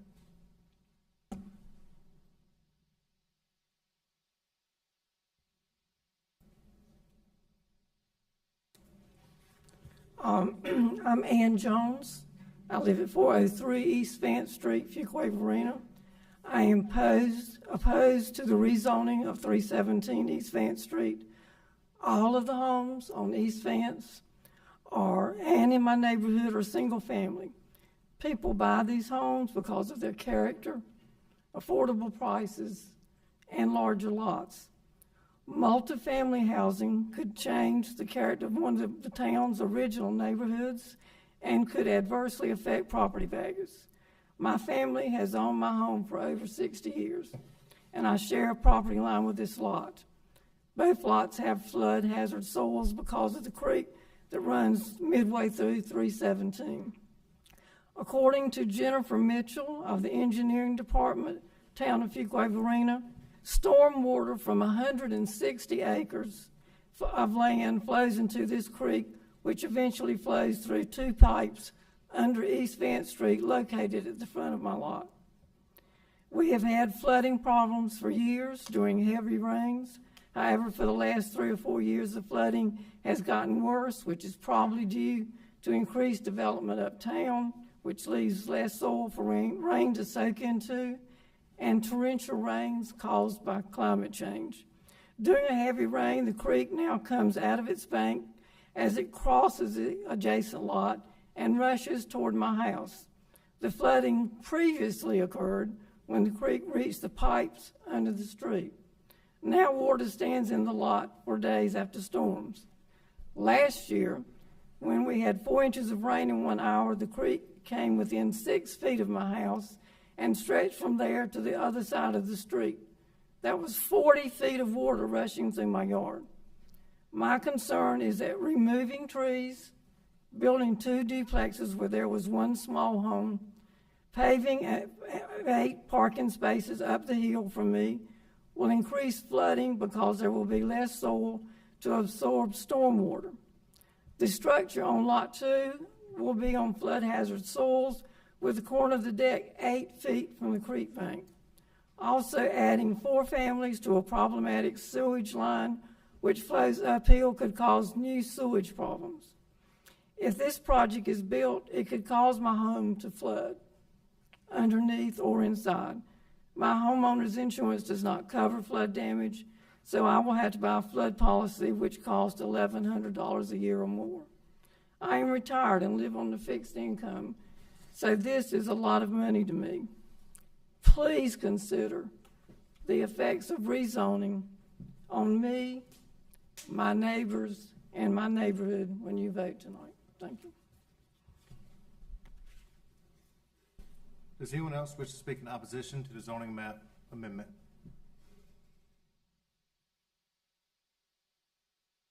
My name's Brian Jones. I live at 937 Glen Macy Drive. That's my mom. I grew up in the property 403 East Vance Street that she still lives in. Just a little history of the creek. When I was growing up there, the creek would come out of the bank 6 to 10 feet on each side.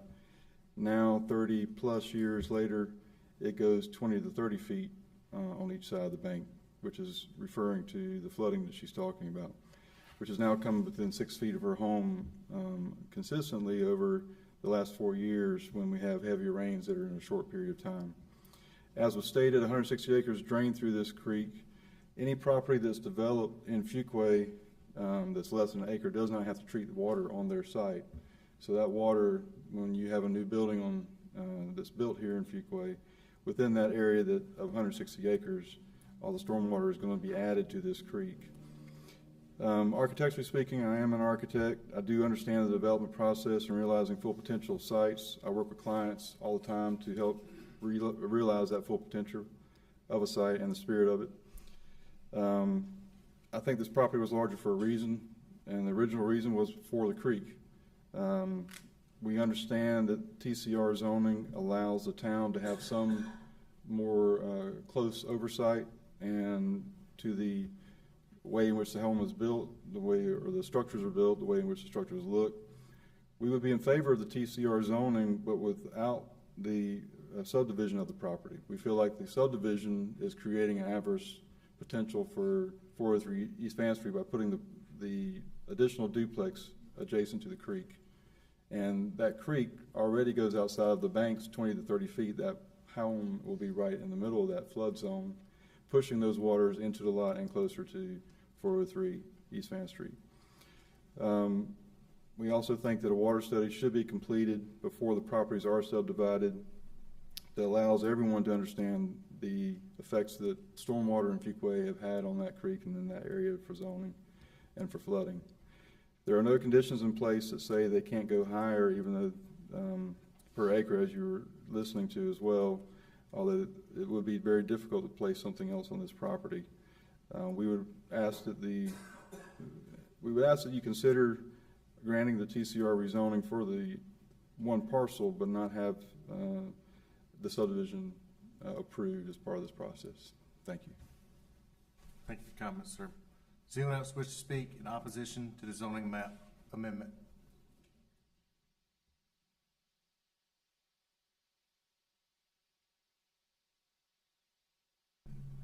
Hi, my name's Emily Holloway. I live at 312 Andrew Road. I'm at the top of the hill, right near Vance Street.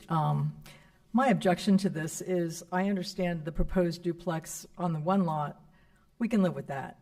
I'm not wild about the 4 parking lot spots because that's going to be that much more traffic, generated up and down Vance Street. People already fly up and down that street, which we walk a lot. But the second duplex, I just think you can't go look at the property right now before you decide. But if you were to drive by that property, you would see how densely there's so much foliage and trees. And if that's removed for that second lot, again, the roots of those trees are holding a lot of the bank, the soil, everything, and it's just going to contribute to the water. I know that those big old houses that were built up at Raleigh and Vance Street, Raleigh and Ennis, 2 houses down from Miss Jones' house, they're already having problems with their backyard flooding because they took all those trees out on Ennis Street to build those houses, and that was holding in a lot of the water. It was a kind of a swampy area. The water is now going downhill. So I think that will just exacerbate the problem, which is going to be a problem if that second duplex is allowed to be built.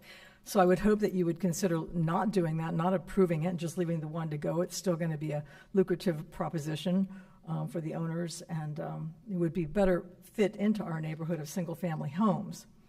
I also just was curious when I was reading the notice of public hearing that it said the proposed amendment is consistent with the 2040 Community Vision Land Use Plan and reasonable and is in the best interest of the public for the reasons identified by staff. And I'm just very curious what the best interest of the public, to whom were you referring?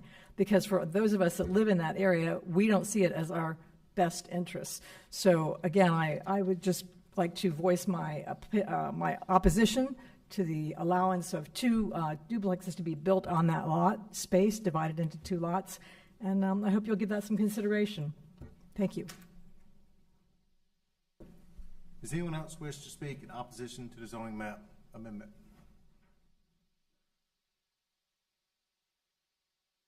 Well, the hearing's now closed. Moving into board discussion right here.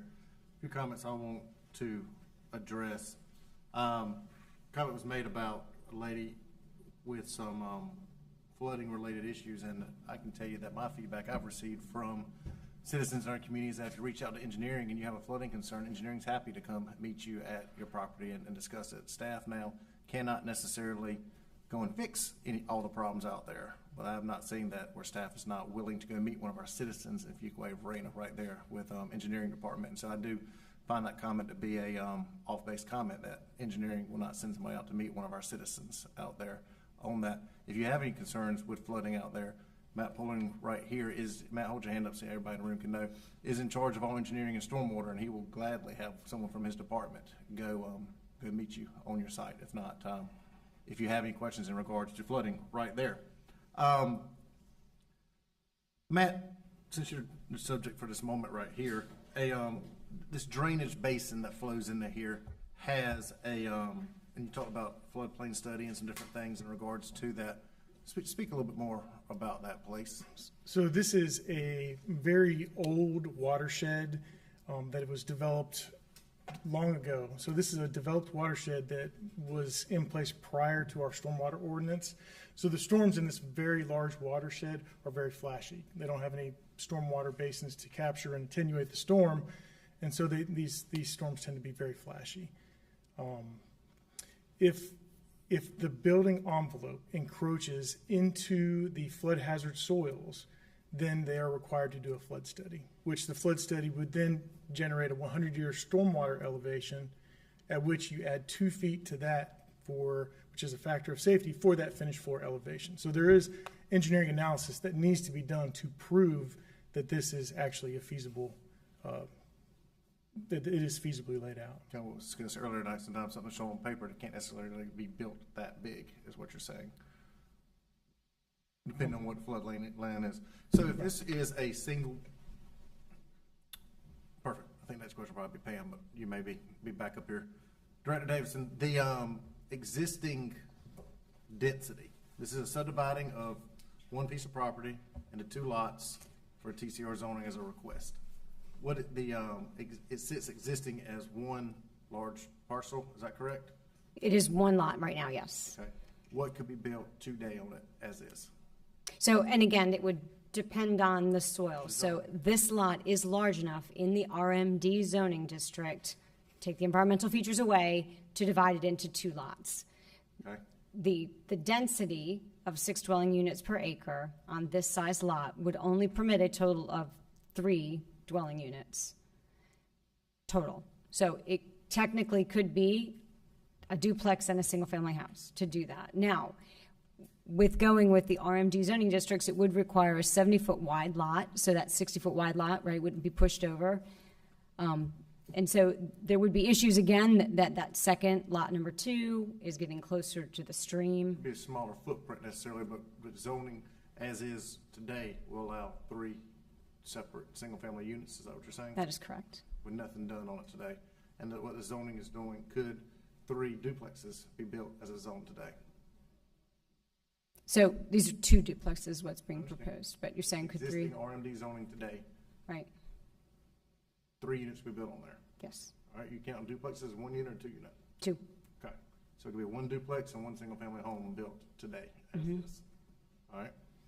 Could or would, if this is not approved, or if it's left as it is today, you could build 3 units on there. Is there any regards taken into how much impervious soils, the size of their footprint, other than stay out of the floodplain, stay out of that, but you can build, what I'm going with, because this says 2 units right here, could you build a single-family unit that's the same size? Yes. And as Wayne explained, their approach, I believe, was they are not sure. They have not done the engineering on this so far, so they were proposing kind of a highest density allowance. There is a note on this that basically says that moving forward, if it meets the intent of the TCR and all the other standards, you can move forward without having to come back and rezone. So if they came back after doing some of the studies and found out that the developable area in Lot 2 was smaller, they could put in just 1 lot. They could build 1 single-family house without having to come back to this board, because that would be considered less intensive than what they're proposing. And no stormwater requirements are required for this. We talked about subdivisions earlier tonight, and alternate subdivisions you have, this is Commissioner Eckhart was talking about BMPs, variety of things, any kind of stormwater requirements. In regarding stormwater, any kind of requirements have to be followed. There are no stormwater requirements, no. And I will also add that. Any impervious soil limitations? No, sir. So they can pave the whole thing and do whatever they want to. Okay. Yes, sir. This watershed is actually being actively studied as part of our CIP development as well. So I just want to throw that out there. Expand a little bit on that, please. We are currently underway of our stormwater feasibility study and our CIP development, and that this watershed is actually part of one of the focus areas of the study, because it is an older. Flash flooding, ways to try to be able to help alleviate some of that. Correct. Talking about in the future, and obviously every bit of an impervious soil out there added compounds a flooding related issue. That is correct. Okay. As a single family lot today, could somebody go and build a house on it and create unlimited impervious soils is what you're telling me. That is correct. So maybe a condition that limits the amount of building footprints and impervious soils might be something that the petitioner could think about for flooding concerns. So this is a really small drainage area compared to the overall drainage area. And so really, you could pave this entire lot and it's really not going to make that much of a difference with regards to an order of magnitude. The amount of water that comes through here, what you're saying is this is a drop in a bucket compared to the amount of water that goes through there. That is correct. Okay.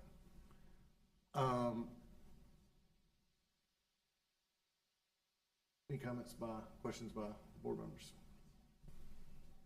I'm just trying to understand all of this. So, but that, I mean, that's a drop in the bucket, but it's not a drop in the bucket for the property that's in close proximity to this. With regards to generate to have, you know, no control of having to do with the impervious soils and that kind of thing. With regards to the flooding, you said it would be a drop in the bucket to the overall watershed when you look at it. And I'm just saying, but for those people that live really close by, it's bigger than a drop in the bucket, right? Well, that would create more problems for them. It would be several orders of magnitude less than what is generated from the overall watershed. I think I understand what you're saying now. You okay? Thank you. Yes. Okay. And if I can just add to keep in mind that it's the same stormwater regulations, whether it's zoned RMD or TCR, the same restrictions and flood studies and things like that would apply to this lot. Impervious soils, all that type of stuff. Well, we want infill development. We do want that, but it seems we're having more and more of these problems as we do the infill development. I wish we could do something to mitigate those problems before they get this far, every time. I mean, we've talked about it 3 times tonight. We've talked about the water issues in 3 different things tonight. I think that what this comes down to right here, board members, is do you like it as is, not as is, or if you don't, what conditions do you want added to it? Mr. Mayor, I also think it's interesting. Go ahead. That we this is something that I said was going to start to become more common. I said that a few meetings back when we first voted on Longfellow Street, and now we're seeing these splits of lots turn into something where it's kind of like there's going to be a product given, and it could be the same square footage, but whether we're going to decide we're going to go with the conditions or we're not going to go with the conditions. We actually, and I think that's something that we're going to see even more regular now as the town grows, trying to find density in our town. And I think that's something that we're going to have to really hone in on with to see, because I think it's going to continue to be this way. Because that was some of my issues kind of when I voted against vote a few months back. And even one we just voted on, Conover Street was kind of the same situation where, you know, it's those old lots that are being divided in 2 now, making 2 lots and now we're putting duplex on them. So I think this is something we really, I mean, I don't know how deep we can go into this and figure out some, how we can work on this and know, because I feel like it's going to continue coming back over and over again, and it's happened now all over town now. So I just want to make that, you know, clear, because right now it's like properties can be built on it regardless, and they can be the same square footage regardless of whether we go for one to go for the other. So that's something that we have to make sure, you know, the public understands clearly that they can still build on it regardless, and it can be the same square footage whether it's 2 duplexes or a duplex and a single family home. That's another thing we want to make sure that the public really knows, that they can still build regardless. Do you have any suggested conditions you think that would be help you one way or the other on this? I mean, it's literally the same thing when we voted the last time. I mean, it's either you go with conditions to where we have conditions on the property, or you go with it where they do what they want to do with it. And if a water study would help you have more information and make a decision, what triggers a water study?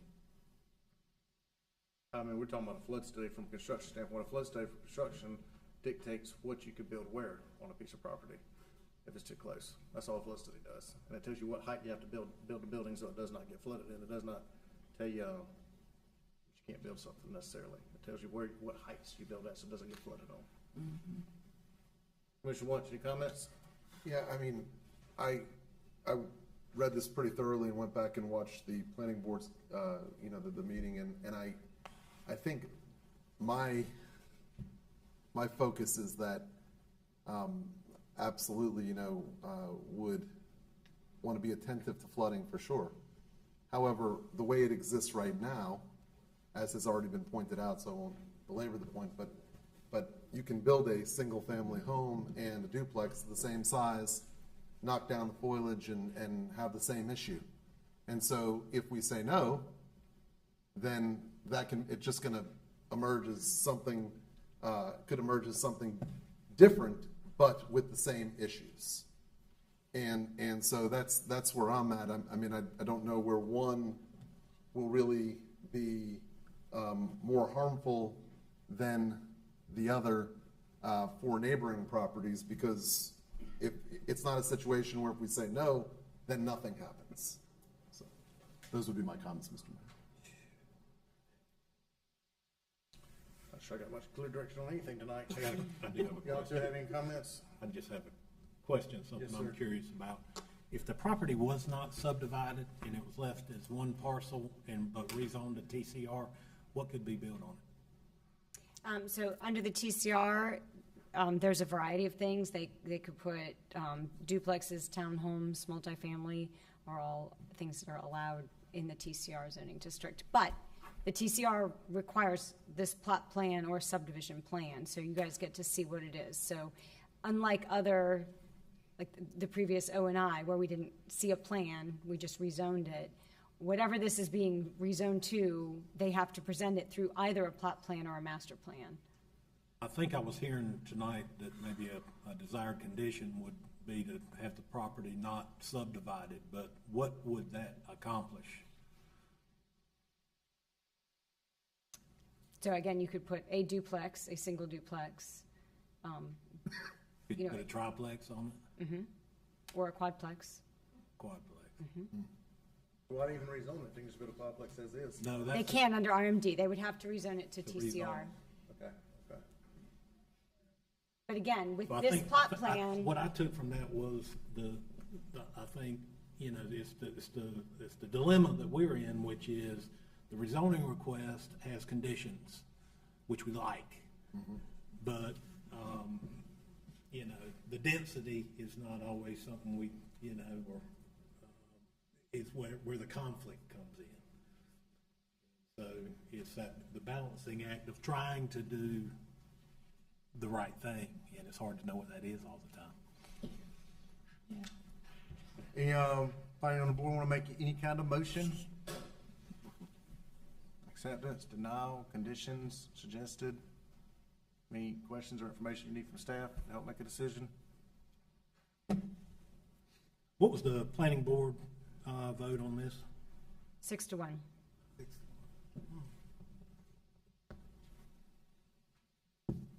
Could we hear any from maybe the planning board to see maybe what the concern was, or if they had any suggestions for us?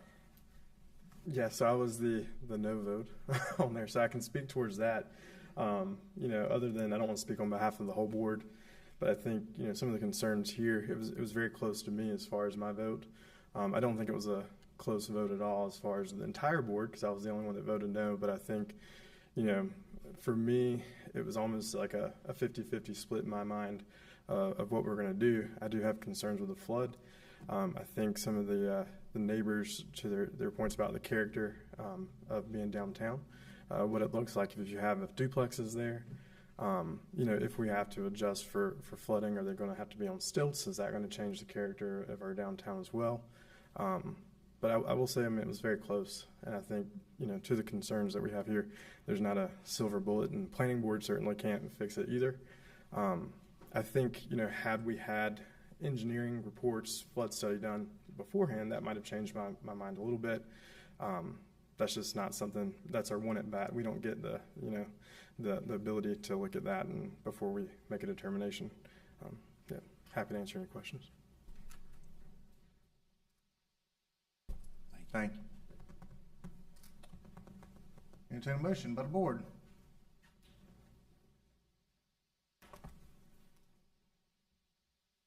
Motion to approve is presented, motion to deny, motion to approve with some suggested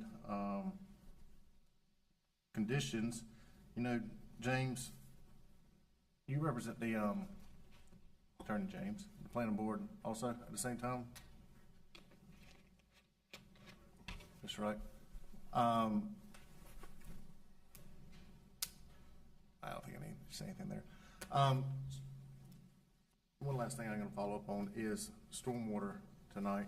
Matt, we have a townwide stormwater study being completed right now. That's correct. We have received a large amount of money from grants recently to be able to start implementing some of these types of programs and studies to know what needs to be done. Yes, sir. What justifies that. I know that all new development has to follow, over a certain size, has to follow state law on what kind of stormwater work must or must not be done in regards to that. I know it was mentioned the size of this project earlier does not trigger a lot of those rules, which simply we follow state law on what the state requires for that. As you conduct your stormwater survey, say this for this area and these different areas, what will be some of the kinds of recommended outcomes? Meaning, obviously, you can't just go out there and repay and buy a pipe and redo this entire creek basin. I mean, it's a flood, it's a drainage basin. I mean, it's not even physically possible. But what are some realistic things that can come out of this study that you're doing? We could potentially add bigger box culverts to allow the flow to go under the road, you know, have more flow going underneath the road. Flow over the top of a road. I'm sorry? To keep it from flowing over the top of a road. Yes, sir. Yes, sir. That would be one.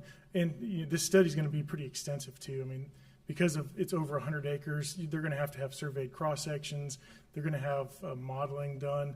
This is a pretty extensive survey with how large of a watershed it is. And that's where in tradition there's a lot of area in downtown Fuquay and downtown Varina that does not have curb and gutter, but has ditches, for instance. And that's when the word is simply old development rules. Just let it flow and let it go to the creek. Mm-hmm. Yes, sir. And it's not today's rules necessarily. All right, you've answered the questions for good information for what the town's doing in regards to stormwater in here.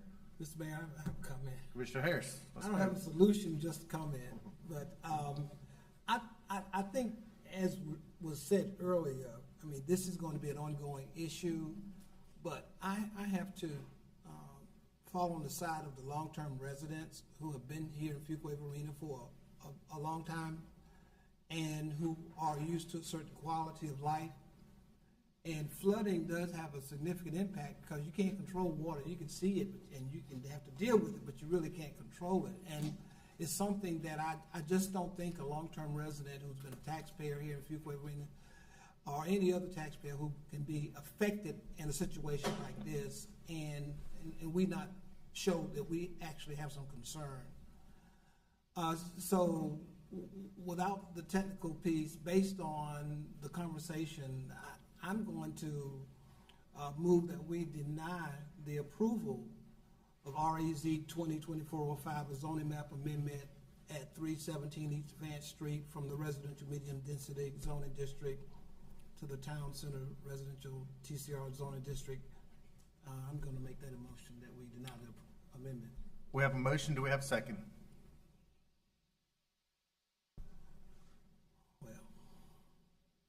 Motion dies for lack of second. Any other motions that would like to be made?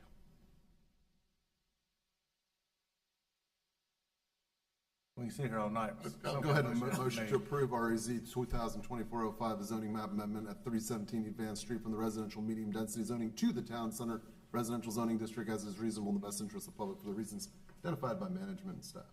We have a motion. Do we have a second?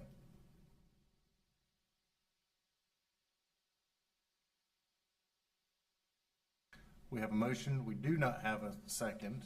Dies for lack of motion. How about another motion? Something we might get a second on. Mr. Mayor, the reason I did not second either motion is I was not really comfortable in my mind with either option. Commissioner Harris brings up the long-term residents, but I'm not sure that I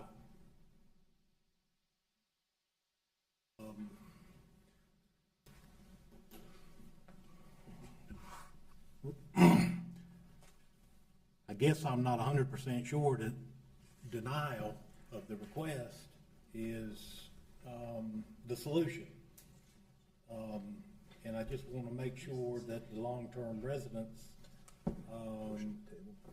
feel like that is the solution if that's the direction we're going to go.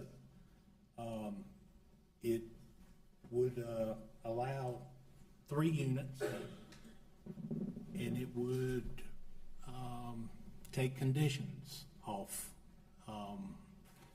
And so that's the conflict.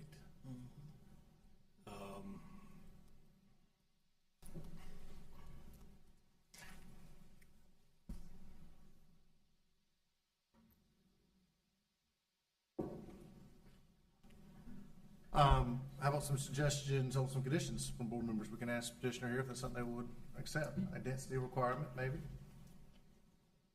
3 units instead of 4? If the condition was for 3 units, I would be in favor and vote in favor of that. Any other board members like that idea of a condition before I ask the petitioner?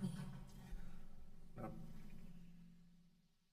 Maybe that and some impervious soil guidelines or something like that on building footprint?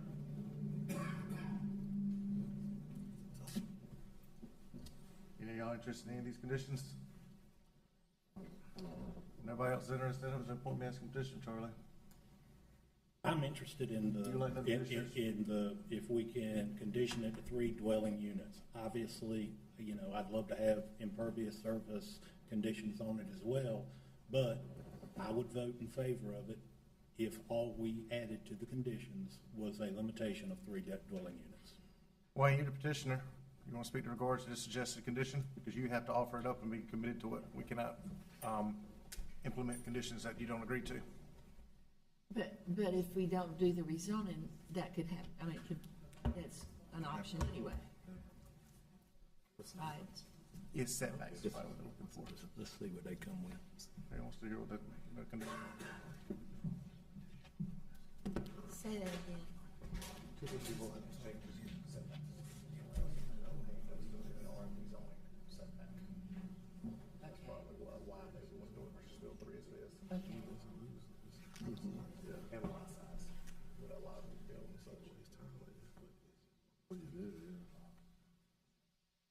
Motion to table. I don't know. This is a hard one. That would be fine. Okay, if that's the direction. Lots, 3 units. Still have to be subdivided to get 3 units. James, if that's something somebody wants to make a motion for, do you need any more out of that? We just need them on record, which we can come to the mic and put that on record where they agree to the 3 dwelling units as petitioner. We'll have to have something signed by the property owner as well. Planning staff can do that after the vote. That'll be the addition is it's limited to 3 dwelling units for the entire property. Okay. Subdivision is not what we're voting on here. Subdivision is just an administrative act. Wayne, just state that for the public record. Okay, for the record, we are willing to go with the condition that the maximum number of units is 3. Okay. Thank you.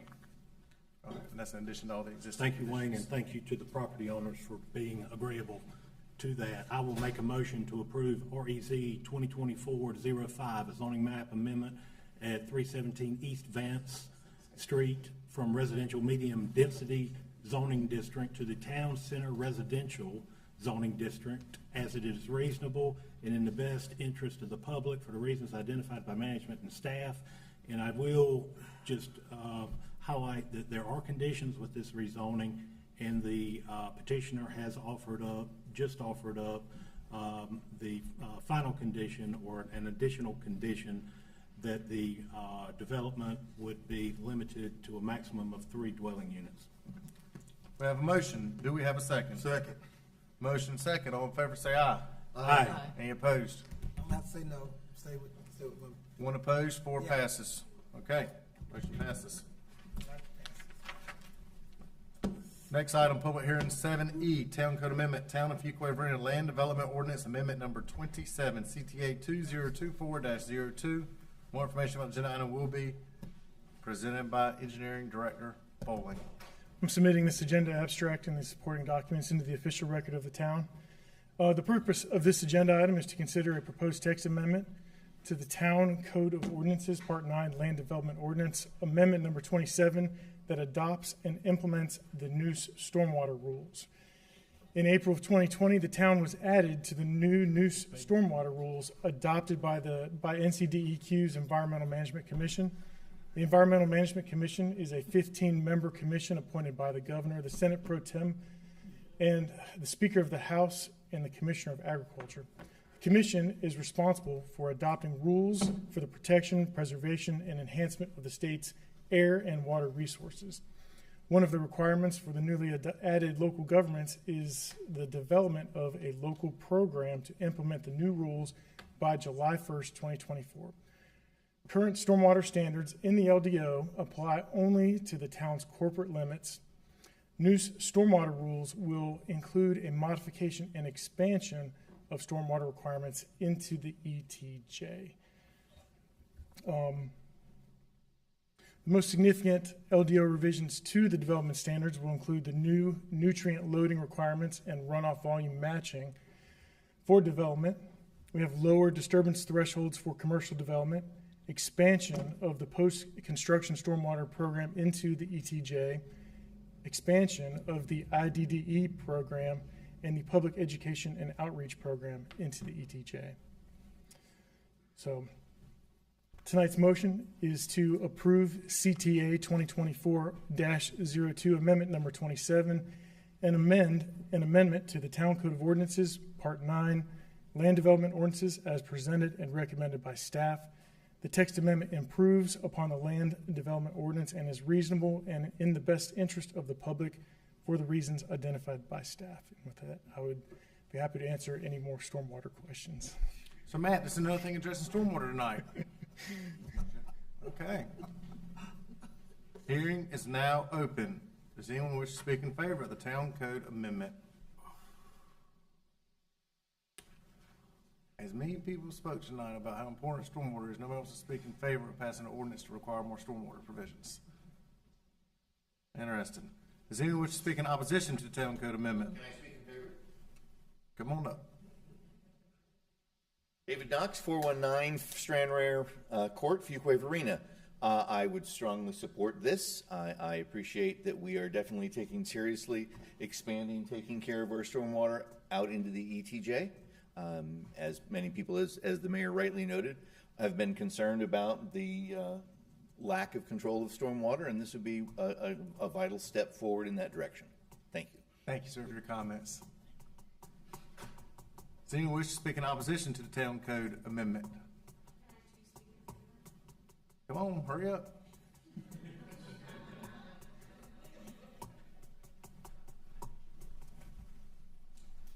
Thank you. Elizabeth Parent, 904 Old Wick Drive, Fuquay-Varina.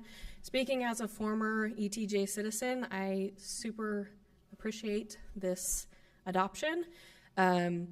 We were in the Hampton Park Estates subdivision, which backs up to the Pulte subdivision for Hidden Valley neighborhood, and our neighborhood experienced a significant amount of stormwater drainage, which resulted in a number of sinkholes around the culverts that were, at the time, the only way to get out of the neighborhood. So I really appreciate this adoption, and I support it. Thank you. Thank you, ma'am, for your comments. Does anyone else wish to speak in favor of the Town Code Amendment? Okay. Does anyone wish to speak in opposition to the Town Code Amendment? Hearing is now closed. Any discussion by the board? If not, what's the pleasure of the board? Mayor, I move that we approve CTA-2024-02 Amendment Number 27, an amendment to the Town Code of Ordinances as presented and recommended. Second. A motion second. All in favor say aye. Aye. Aye. Any opposed? Motion carries. Next item on our agenda is the Economic Development Incentive Agreement, Budget Amendment BA-24-42, and Project Ordinance Agreement POA-24-20, Aviator Brewing Company Incorporated Relocation Expansion Project, $253,000. More information about this agenda item will be presented by Economic Development Director McNeil. Tiffany, welcome. It's always good when you're up here. Good evening, Mayor and Town Board of Commissioners. The purpose of this agenda item is to consider the approval of a budget amendment BA 24-42 and Project Ordinance Amendment POA 2420 and an Economic Development Incentive Agreement in an amount of up to $253,250 for the relocation and expansion of Aviator Brewing Company Incorporated's manufacturing and distribution facility from 209 Technology Park Lane to 609 North Street in Fuquay-Varina. The Town Board approved an economic incentive of up to $203,250 in November 2017. The original project completion was expected to be June 2019. Unfortunately, due to unforeseen impacts of COVID-19, supply disruptions, and construction delays, the project timeline has shifted drastically over the past years.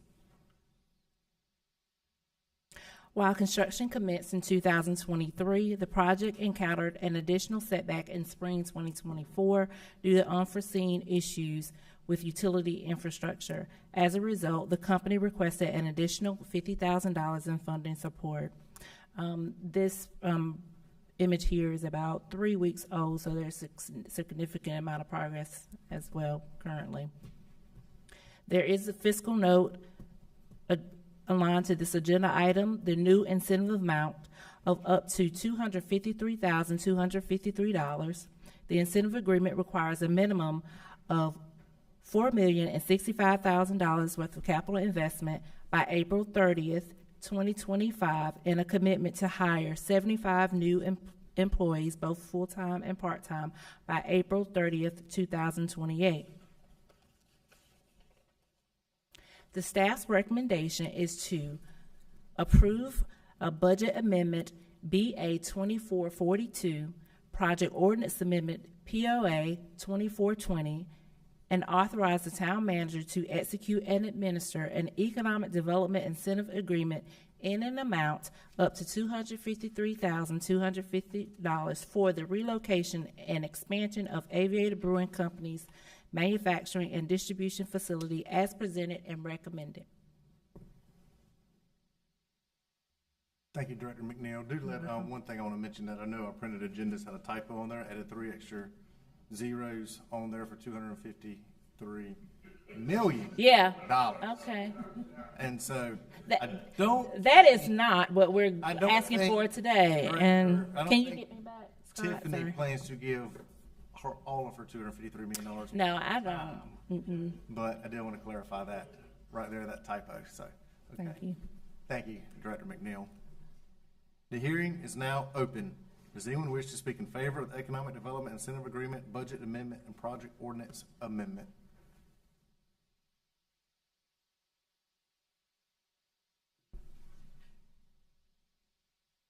Hey, I'm Mark Doble with Aviator Brewing at 600 Broad Street.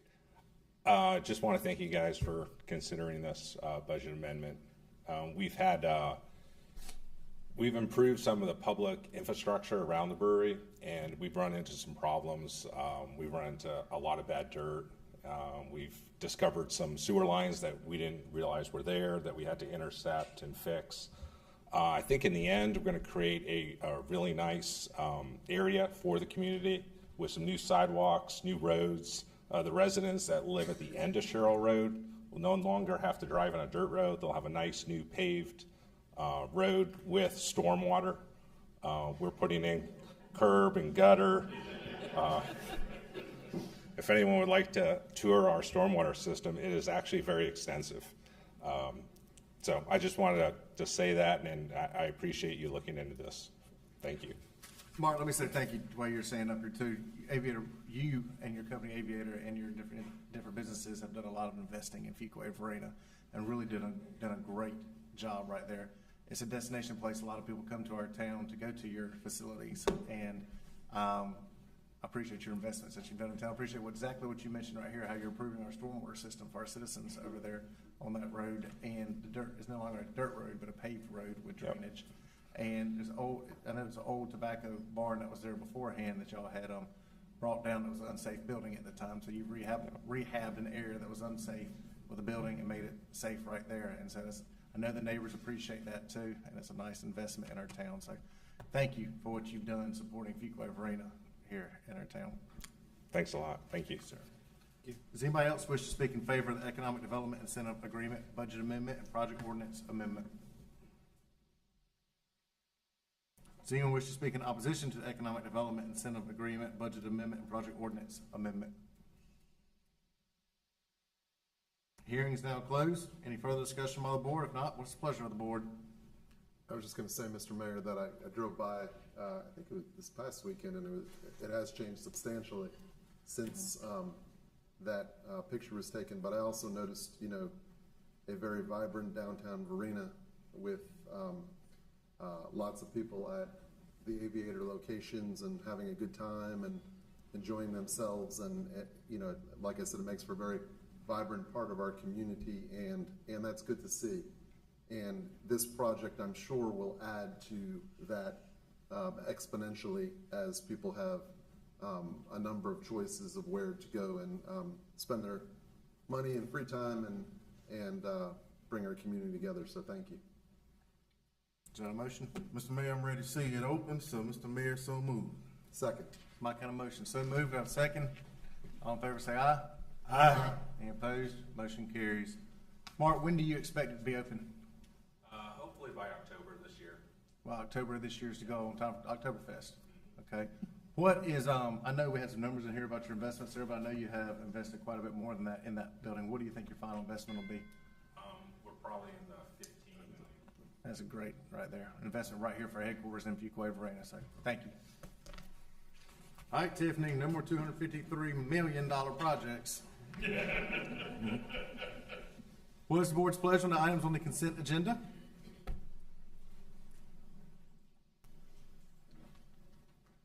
Mr. Mayor, I'd ask that we approve the consent agenda as presented, A, B, C, D, E, F, G.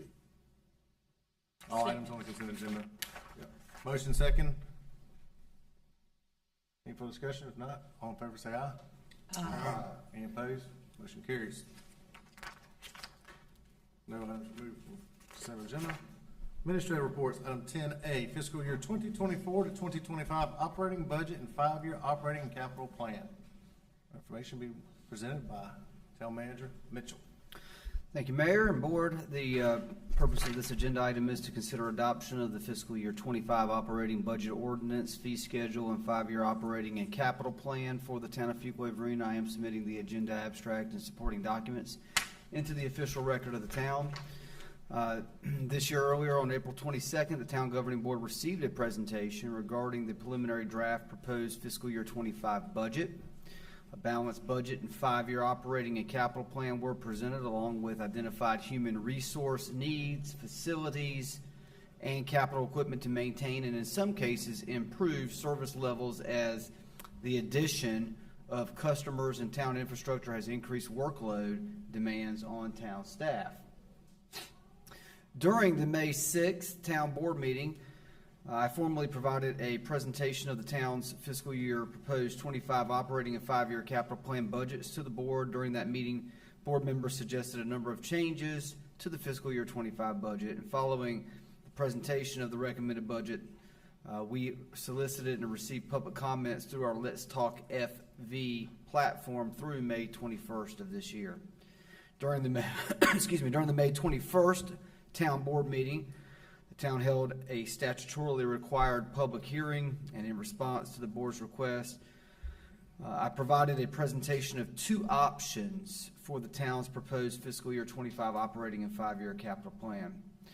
So for consideration, along with the agenda abstract that was provided with this budget agenda is the fiscal year 25 proposed operating budget, which includes a budget ordinance option A and option B, and the fee schedule, which does not depend on the budget option chosen. I'm recommending that the town board adopt one of the fiscal year 25 operating budget options, and specifically option B, the budget proposal with a 35.8 cent property tax rate, should the board wish to take a needs over wants approach to the budget. The adopted budget document with supporting materials will be made available as soon as the town board, or was made available, excuse me, and the town board is required by statute to adopt a balanced budget by June 30th of this year. So just as a reminder, option A for the fiscal year 25 budget totals a little over $78 million. The budget proposes a property tax rate of 36.8 cents for every $100 in assessed value. This includes a 5-cent property tax rate increase above the revenue neutral of 31.8 cents. 2 cents included in the 5-year plan are needed to offset the debt service expense related to the 2021 transportation bonds that were approved by the voters. 1 penny is needed to offset the debt service related to the Public Service Center expansion project. 1 cent is needed to offset the debt service related to the purchase of land for future recreation fields and facilities, and 1 cent is requested to support annual town improvement projects. The proposed budget also includes a change in solid waste fees from $21 to $23 per month to achieve cost recovery for sanitation collection, recycling, and debris collection services, and the fee schedule was provided for greater detail. The utility fee schedule proposes changes including a 15% increase in water and sewer base and volumetric rates. This is consistent with the rate model study that was completed this fiscal year to generate the additional revenue needed to cover the cost of water supply, wastewater treatment, and debt service associated with major public utility infrastructure investments that are in our 5-year plan. The proposed budget also recommends bringing the water system development fee and sewer system development fee to a higher level based on system development fee studies that were completed in fiscal year 24 to assist in supporting the expansion of water and wastewater infrastructure. And it is worth noting that system development fee recommendations were revisited after final bids for the Sanford Water Treatment Facility expansion were opened. An updated system development fee analysis report has been posted on our website. A public hearing is scheduled with the goal of final adoption in July of this year. So the full fee schedule is provided with greater detail. The 5-year operating and capital plans are balanced. The 5-year plan does not identify the need for any future further tax rate increases in the 5-year plan. The plan includes the addition of personnel, capital equipment, and capital projects to match the pace of growth and is consistent with the direction set by the town board at the strategic planning retreat and the town's 2021 through 2025 strategic plan. The 5-year plan also takes into consideration recommendations from various town master plans and studies. And additionally, the 5-year plan anticipates the need for water and sewer volumetric rate increases every year to offset the anticipated supplier increases and to cover the cost of debt service required for additional water capacity for system users consistent with our utility rate study. Again, on May 6th, I presented the board with an alternative budget recommendation, option B, that considers a needs over wants approach. The changes in option B pertain to the general operating fund. The alternate general fund budget totals $77.5 million with a proposed tax rate of 35.8 cents per $100 of assessed value. And again, while that is 4 cents, not 5 cents, above the revenue neutral of 31.8 cents, it is worth noting that it is a 9.7 cent reduction to our current tax rate if the board sets it at 35.8 cents. While tax values have gone up as a result of the Wake County reevaluation process, the tax rate is going down as a part of this proposed budget. The alternate general fund budget, again, totals $77.5 million. There's 2 major changes. The removal of 1 additional cent of tax rate related to annual town improvements which I would qualify as more in the wants category than the needs category, and funding of repairs to the Hilltop Needmore Town Park trails at $440,000 rather than $1.5 million. And this will be handled through a cash transfer from the general fund, not through loan financing as was originally discussed and proposed. As 2 of the 4 cents in this scenario are also related to debt service that will not commence until fiscal year 26 related to roads, there will be a one-time opportunity under option B to fund some capital projects in fiscal year 25. Projects that could be supported are the Hilltop Needmore Town Park trail repairs at $440,000, crosswalk beacons, specifically 6 of them at strategic locations throughout our downtowns to provide for greater safety, potential improvements to Ennis Street between Main and Broad for some sidewalk improvements and public safety improvements, and some enhancements to Library Park. These things could be funded because of timing differences as one-time capital projects, still under option B, the 35.8 cent tax rate. My recommendation to the town board this evening is by motion to adopt option B of the fiscal year 25 operating budget to include the associated budget ordinance, fee schedule, and 5-year operating and capital plan as was presented with this budget information. I'm happy to answer any questions that the town board may have. We've gone through an extensive process, both at a budget workshop. We've published both online through social media, shown it here directly at this board meeting, a budget video, which I believe the public has received well as to understanding what the options are before the board. And of course, we've gone through this in numerous iterations at town board meetings. I'm again happy to answer any questions that the board may have. All right. Thank you, Manager Mitchell. I know the whole board's had a lot of conversation with you and your team and the public in regards to this, and public hearings and all the input sessions that we've had in regards to that. There are a variety of projects you're able to get into this budget to do. I know we started out with a idea of spending a lot more money at one point and then realizing what it actually, or no, excuse me, let me rephrase that. Ideas of a lot more projects and then realizing how much money that would take to be spent on there. The board said, "Ooh, can't quite do that. Don't believe the citizens are going to support that kind of increases right there in regards to that." And I think that this is a time that we're taking into account the amount of expense out there that every family has, and considering where the economy is and some questions out there in the economy this year. And so it may not be a huge difference in the different budgets, and how that both are a reduction in the tax rate. I think that's very positive, but I do think the 4 cent option, which is option B right here, correct, shows the public trying to tighten up our belts and dial things back, but also deliver the projects that the public has asked for us to come here. I mean, I think about some of these projects here that are getting done. In the street sidewalk, for instance, project's been talked about for years. That's in here. Sidewalk crossing locations. The trails, as you discussed, that were unusable or unsafe. This makes everything usable and safe right there, too.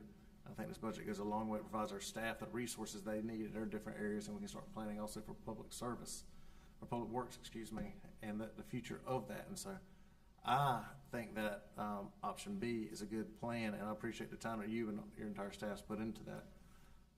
Board members, you have any comments or thoughts or budget? I say which one I thought was a good one. Which one y'all feel for? Motions to be made. So it's not a public hearing. Mr. Mayor, I also want to thank management and finance and all the directors for all the time you put into this budget. I know it takes a lot to compile all this information and put it all together and come back and we gripe at it and you go back to the drawing board and fix it again. So I definitely want to thank y'all for all the hard work y'all do. Entertain a motion. Mr. Mayor, I make a motion to adopt option B, the FY 24-25 operating budget to include the associated budget ordinance, fee schedule, and 5-year operating and capital plan as presented and recommended. Second. Motion second. All in favor say aye. Aye. Any opposed? Motion carries. You got a budget in place. Thank you, sir. Thank you, board. Appreciate it. Administrative report, item 10B, order to levy and collect taxes from via Wake County. More information about agenda item will be presented by Finance Director Crabtree. Joanne, good evening. Good evening. Talk of the night with finance. Yes. What we have to do now that we have established which budget we're going with, we have to authorize the Wake County Tax Collector to be our appointed tax collector. And the motion tonight is to adopt the resolution authorizing Wake County Tax Administrator to levy and collect real and personal property taxes on behalf of the town of Fuquay-Varina for the 24-25 budget year. Do you have any questions? The budget, now we gotta prove somebody could collect the money. So moved. Motion, do we have a second? Motion second, all in favor say aye. Aye. Any opposed? Motion carries. All right, Wake County, Joanne, tell them to go get our money. I will. Get the citizens' money, that's for sure. Fiscal Policy Revision Utility Fund. More information on this item will be presented by Finance Director Crabtree. Joanne. Okay. If I had to pick a mantra for Fuquay-Varina, it would be my how we've grown, my how we have grown. We hear it over and over. The last 10 years, population's doubled, tax base is quadrupled, demand for services has increased, water and sewer capacity needs keep going up. Lots of project funding with loans, grants, all of the above, expectations and compliance and accountability. But for whomsoever much is given of him, shall be much required. Or as Spider-Man says, with great power comes great responsibility. I say all this to capture your attention to the importance of the fiscal policies we are proposing. In 2010, we adopted fiscal measures as a guide for our future boards to maintain fiscal health of the general fund.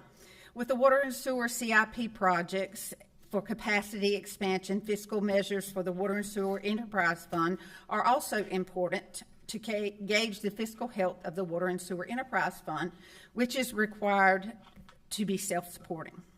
One of the first inclusions is for debt coverage of 1.5 to ensure that revenues will meet the debt service requirements and operating. The next is a minimum cash reserve of 100% of the annual operating expenditures.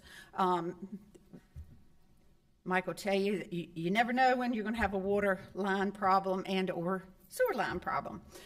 So we need to have those reserves there. So those are the two things that we added in regards to policy for utility fund.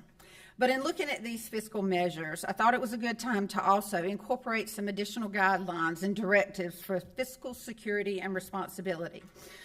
We added directives for internal controls to ensure current and future management will continue to evaluate, update procedures to reduce the risk of fraud and misstatement of financials.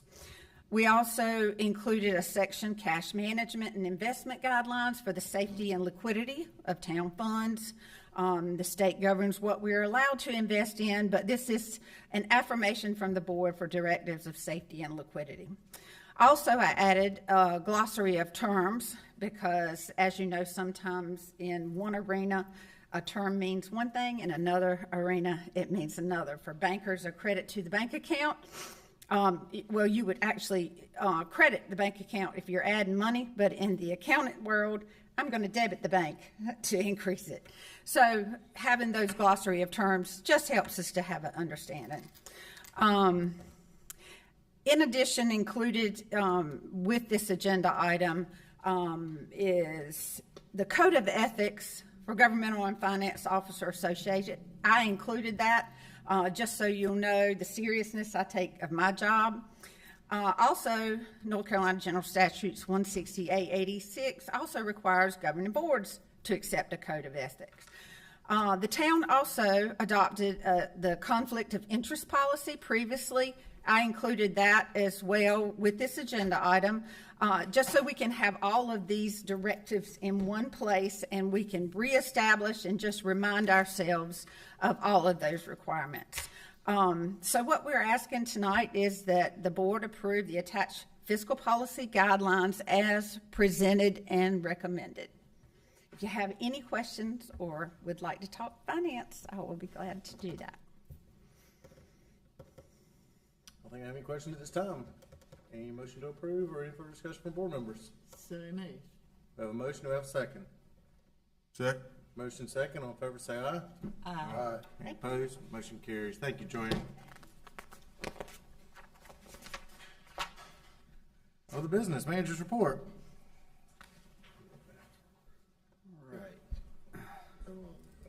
Thank you, Mayor.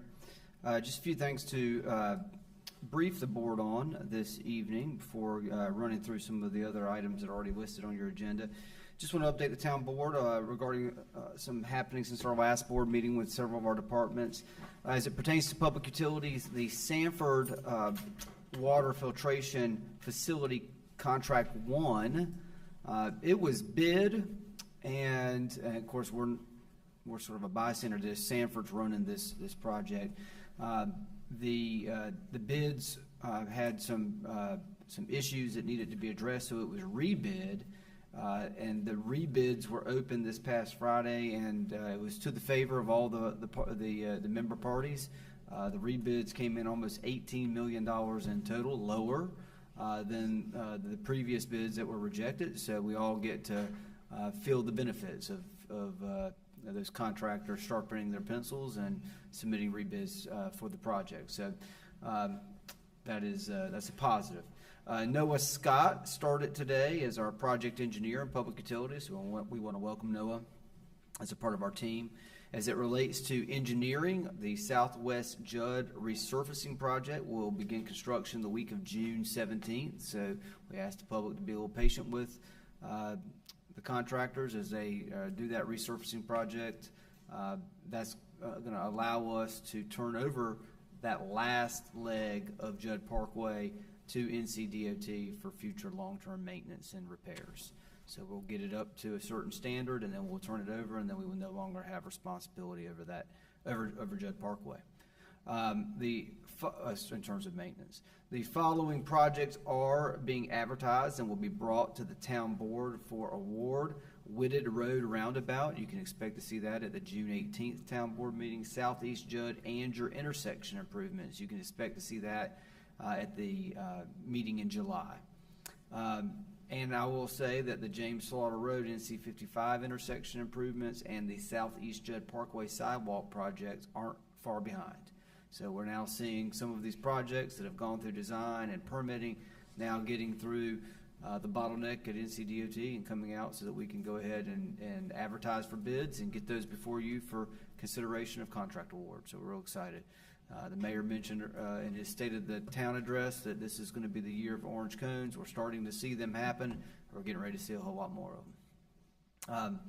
As far as planning goes, I want to congratulate Allison Wiley in our planning department. She passed her AICP exam last week and is going to be submitting all the documentation necessary to become a full-fledged certified planner. This is a very difficult exam for planners to go through. It's a very difficult process, education process, and then final taking of exam. Not everybody has this certification in the planning world, so we're very excited that Allison has achieved this milestone. And we do have a Planner 1 position that's open that we're presently going through to fill that position in our planning department to get fully staffed. As it pertains to our downtown, the social district thus far has been successful with no public safety issues, and downtown businesses have expressed appreciation for it being open. So far so good as a report for the social district. We issued 101 new single-family permits for the month of May, so we're seeing things pick up back in development. The trends are continuing to pick up. As it pertains to public works, we want to recognize that Elijah Dennis has started with us in our debris department as a debris collector. We want to welcome Elijah onto our team. We do have a new office support specialist over at Fire Station number 4, Kendra Denton. She'll start on June 17th. So if you find yourself in the vicinity of Fire Station number 4, drop in after June 17th and say hello to Kendra. She's going to be there helping that department continue to advance in its goals. Austin Stevenson recently qualified for a career ladder promotion from firefighter to firefighter 2. So we want to congratulate Austin for that career development promotion. Battalion Chief Garland Johnson recently completed coursework to receive his North Carolina Fire Officer 3 certification. So another great milestone for the leadership in our department. And then multi-company drills at the soon-to-be demolished residence on South Ennis Street is going well with valuable training that's underway. So we've got some properties that have given us an opportunity to get some training done before the properties are demolished, and this is one of those. We do have an intern, Elizabeth Jarouge. She starts tomorrow for 8 weeks in the Art Center, and she'll be completing a cultural asset inventory in our Art Center while assisting in other projects. This is something that we got paid through a grant through the United Arts Council. Is that right? United Arts? Yes, sir. I think that's correct. And so we want to welcome her, NC State student, to come and help us continue to advance our goals in the Art Center. Yeah, smart girl. Right, there you go. Rentals and class. I thought you might say that. Rentals and classes are filling the calendar through the summer months, and tickets for the new theater season will be available in July. So keep an eye out for that as well. Our fall youth athletic registration is now open for residents, and residents should register early, as we do have limited capacity. Non-resident registration will open on June 17th, space permitting. And our summer camp starts next week at the community center. All 8 weeks are at capacity and sold out. So we have a very popular summer camp offering at both our art center and our Parks and Rec department. Our human resources department is very busy right now. We have the Logo Career Expo. It's this Saturday, June 8th at the NC State McKimmon Center from 1 to 4 p.m. There's 30 plus local governments that will be participating. HR Director Wendy Moody will be leading a breakout session on the benefits of working in local government. And Karen Wayner and Chris Grimes, Chris in our Public Utilities Department, will both be working at our booth. There are 1,400 plus participants registered to attend this Career Expo. So if you know of anyone looking for a career in local government, encourage them to attend this expo. Wendy can provide some additional information about it. Open enrollment for employee benefits has already started, and the last day for our employees to change any benefit changes is June 7th. And our safety and risk manager, David Taylor, will be training our summer camp counselors, CPR and AED tomorrow. He will offer additional CPR and AED trainings for all departments after July 1st. And our goal is to have several employees in each department trained in the next fiscal year on both CPR and AED. Employee service breakfast, service award breakfast was a very nice event for those of you that were able to attend. I'm sure you would agree. And our town employees appreciate all the support that the town board provides. That helps with longevity. Knowing that they've got their support from the elected officials, it helps to create an excellent work environment, and it makes people want to stay here and have longevity within this organization. So I, for one, on behalf of the employees, want to thank you all for what you invest both in professional development, in compensation and benefits. It all plays a role in us being able to keep our turnover low and our longevity high in this organization.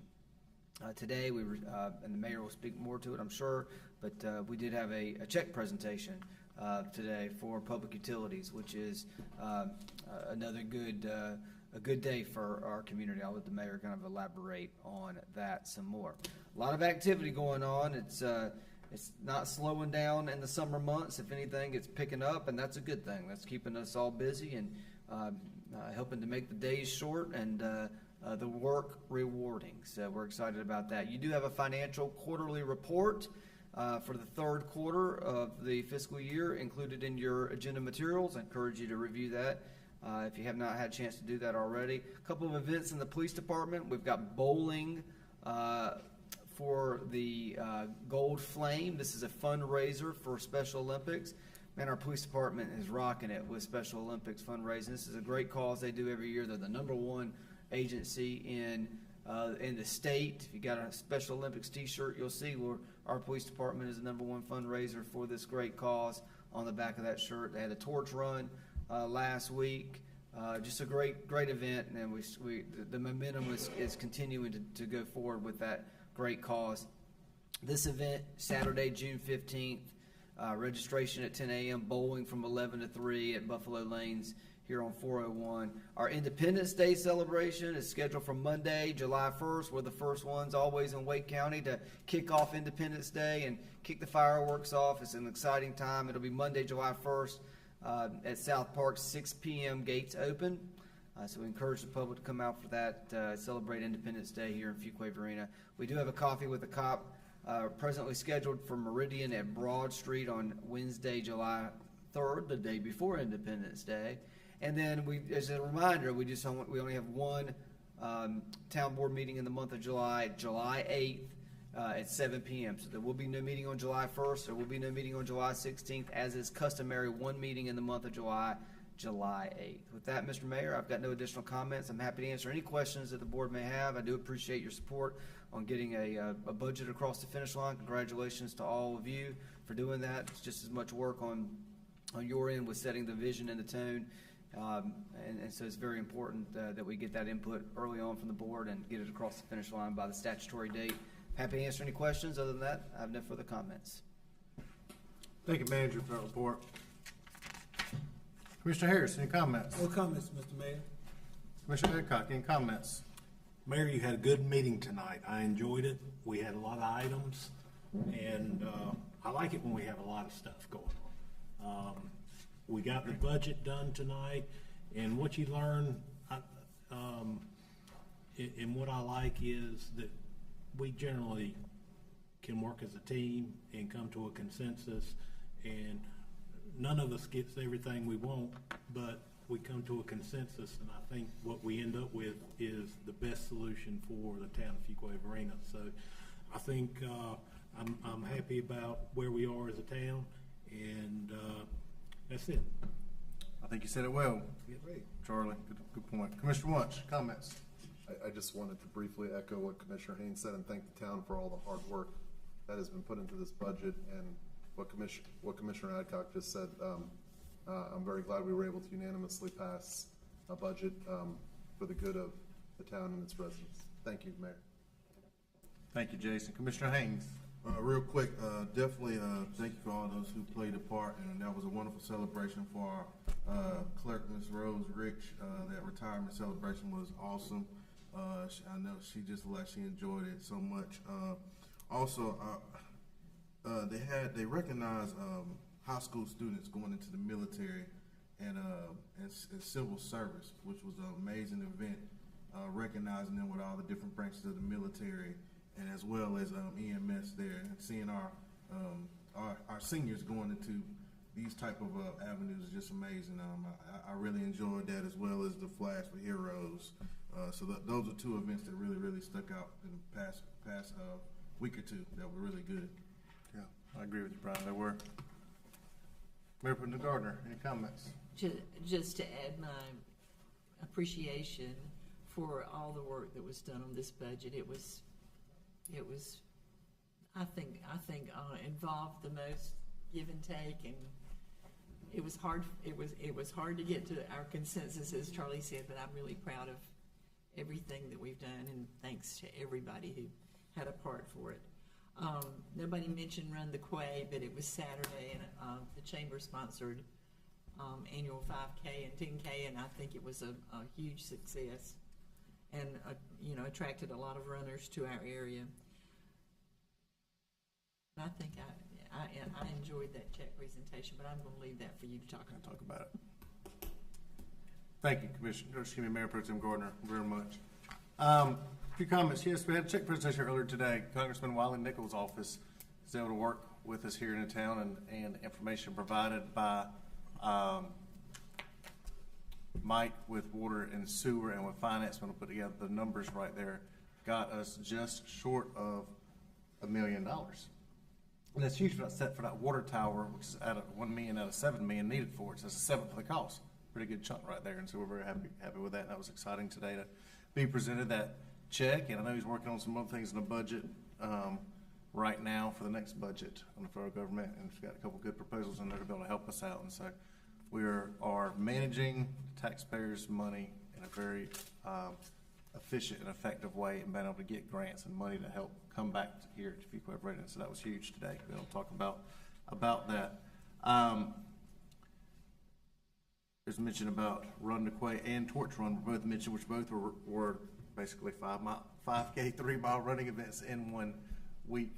And got to run the Torch Run with the police department, and y'all had some very fast runners in the police department there, and did a good job on that. So that was our warm-up for the Run to Quay on Saturday. And Run to Quay had nearly 2,000 runners, is what they said there. People that came from all over the state to run into it. And so that was neat and exciting. They get to go back into Fuquay-Varina and spend money at our local businesses, and that's what the Chamber wants, people supporting and celebrating with our town and spending money there. And so that was a very good turnout. A lot of hard work goes into that from a variety of different departments here at the town. So thank you all for helping out with the Chamber on that in regards to it. And it continued to be a successful Run to Quay right there. The appreciation for our hardworking staff and years that staff has been here. Earlier this week, as Adam last week was mentioned, was a employee recognition. It was in 5-year increments, and so those 5 years ranging from 5 years to Rose, when she retired, had the longest time, over 30 years, 33 years, was that right, Teresa? Or 37? 37 years, yeah, 37 years, and that was pretty impressive right there with Fuquay-Varina. And so big milestones in there.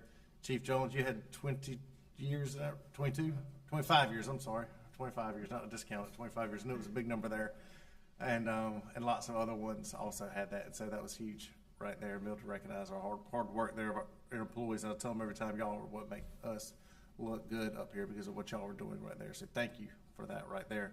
I got the privilege of having a updated meeting today with Director Cox, who's overseeing construction of the community center. And what Director Cox shared is that building is on track to be done like we had planned for, substantial completion, hopefully year in, and ready for the public in early 2025 right there. And so he's managing a heck of a building and facility right there, and the public's going to be very excited about what it has to offer in there.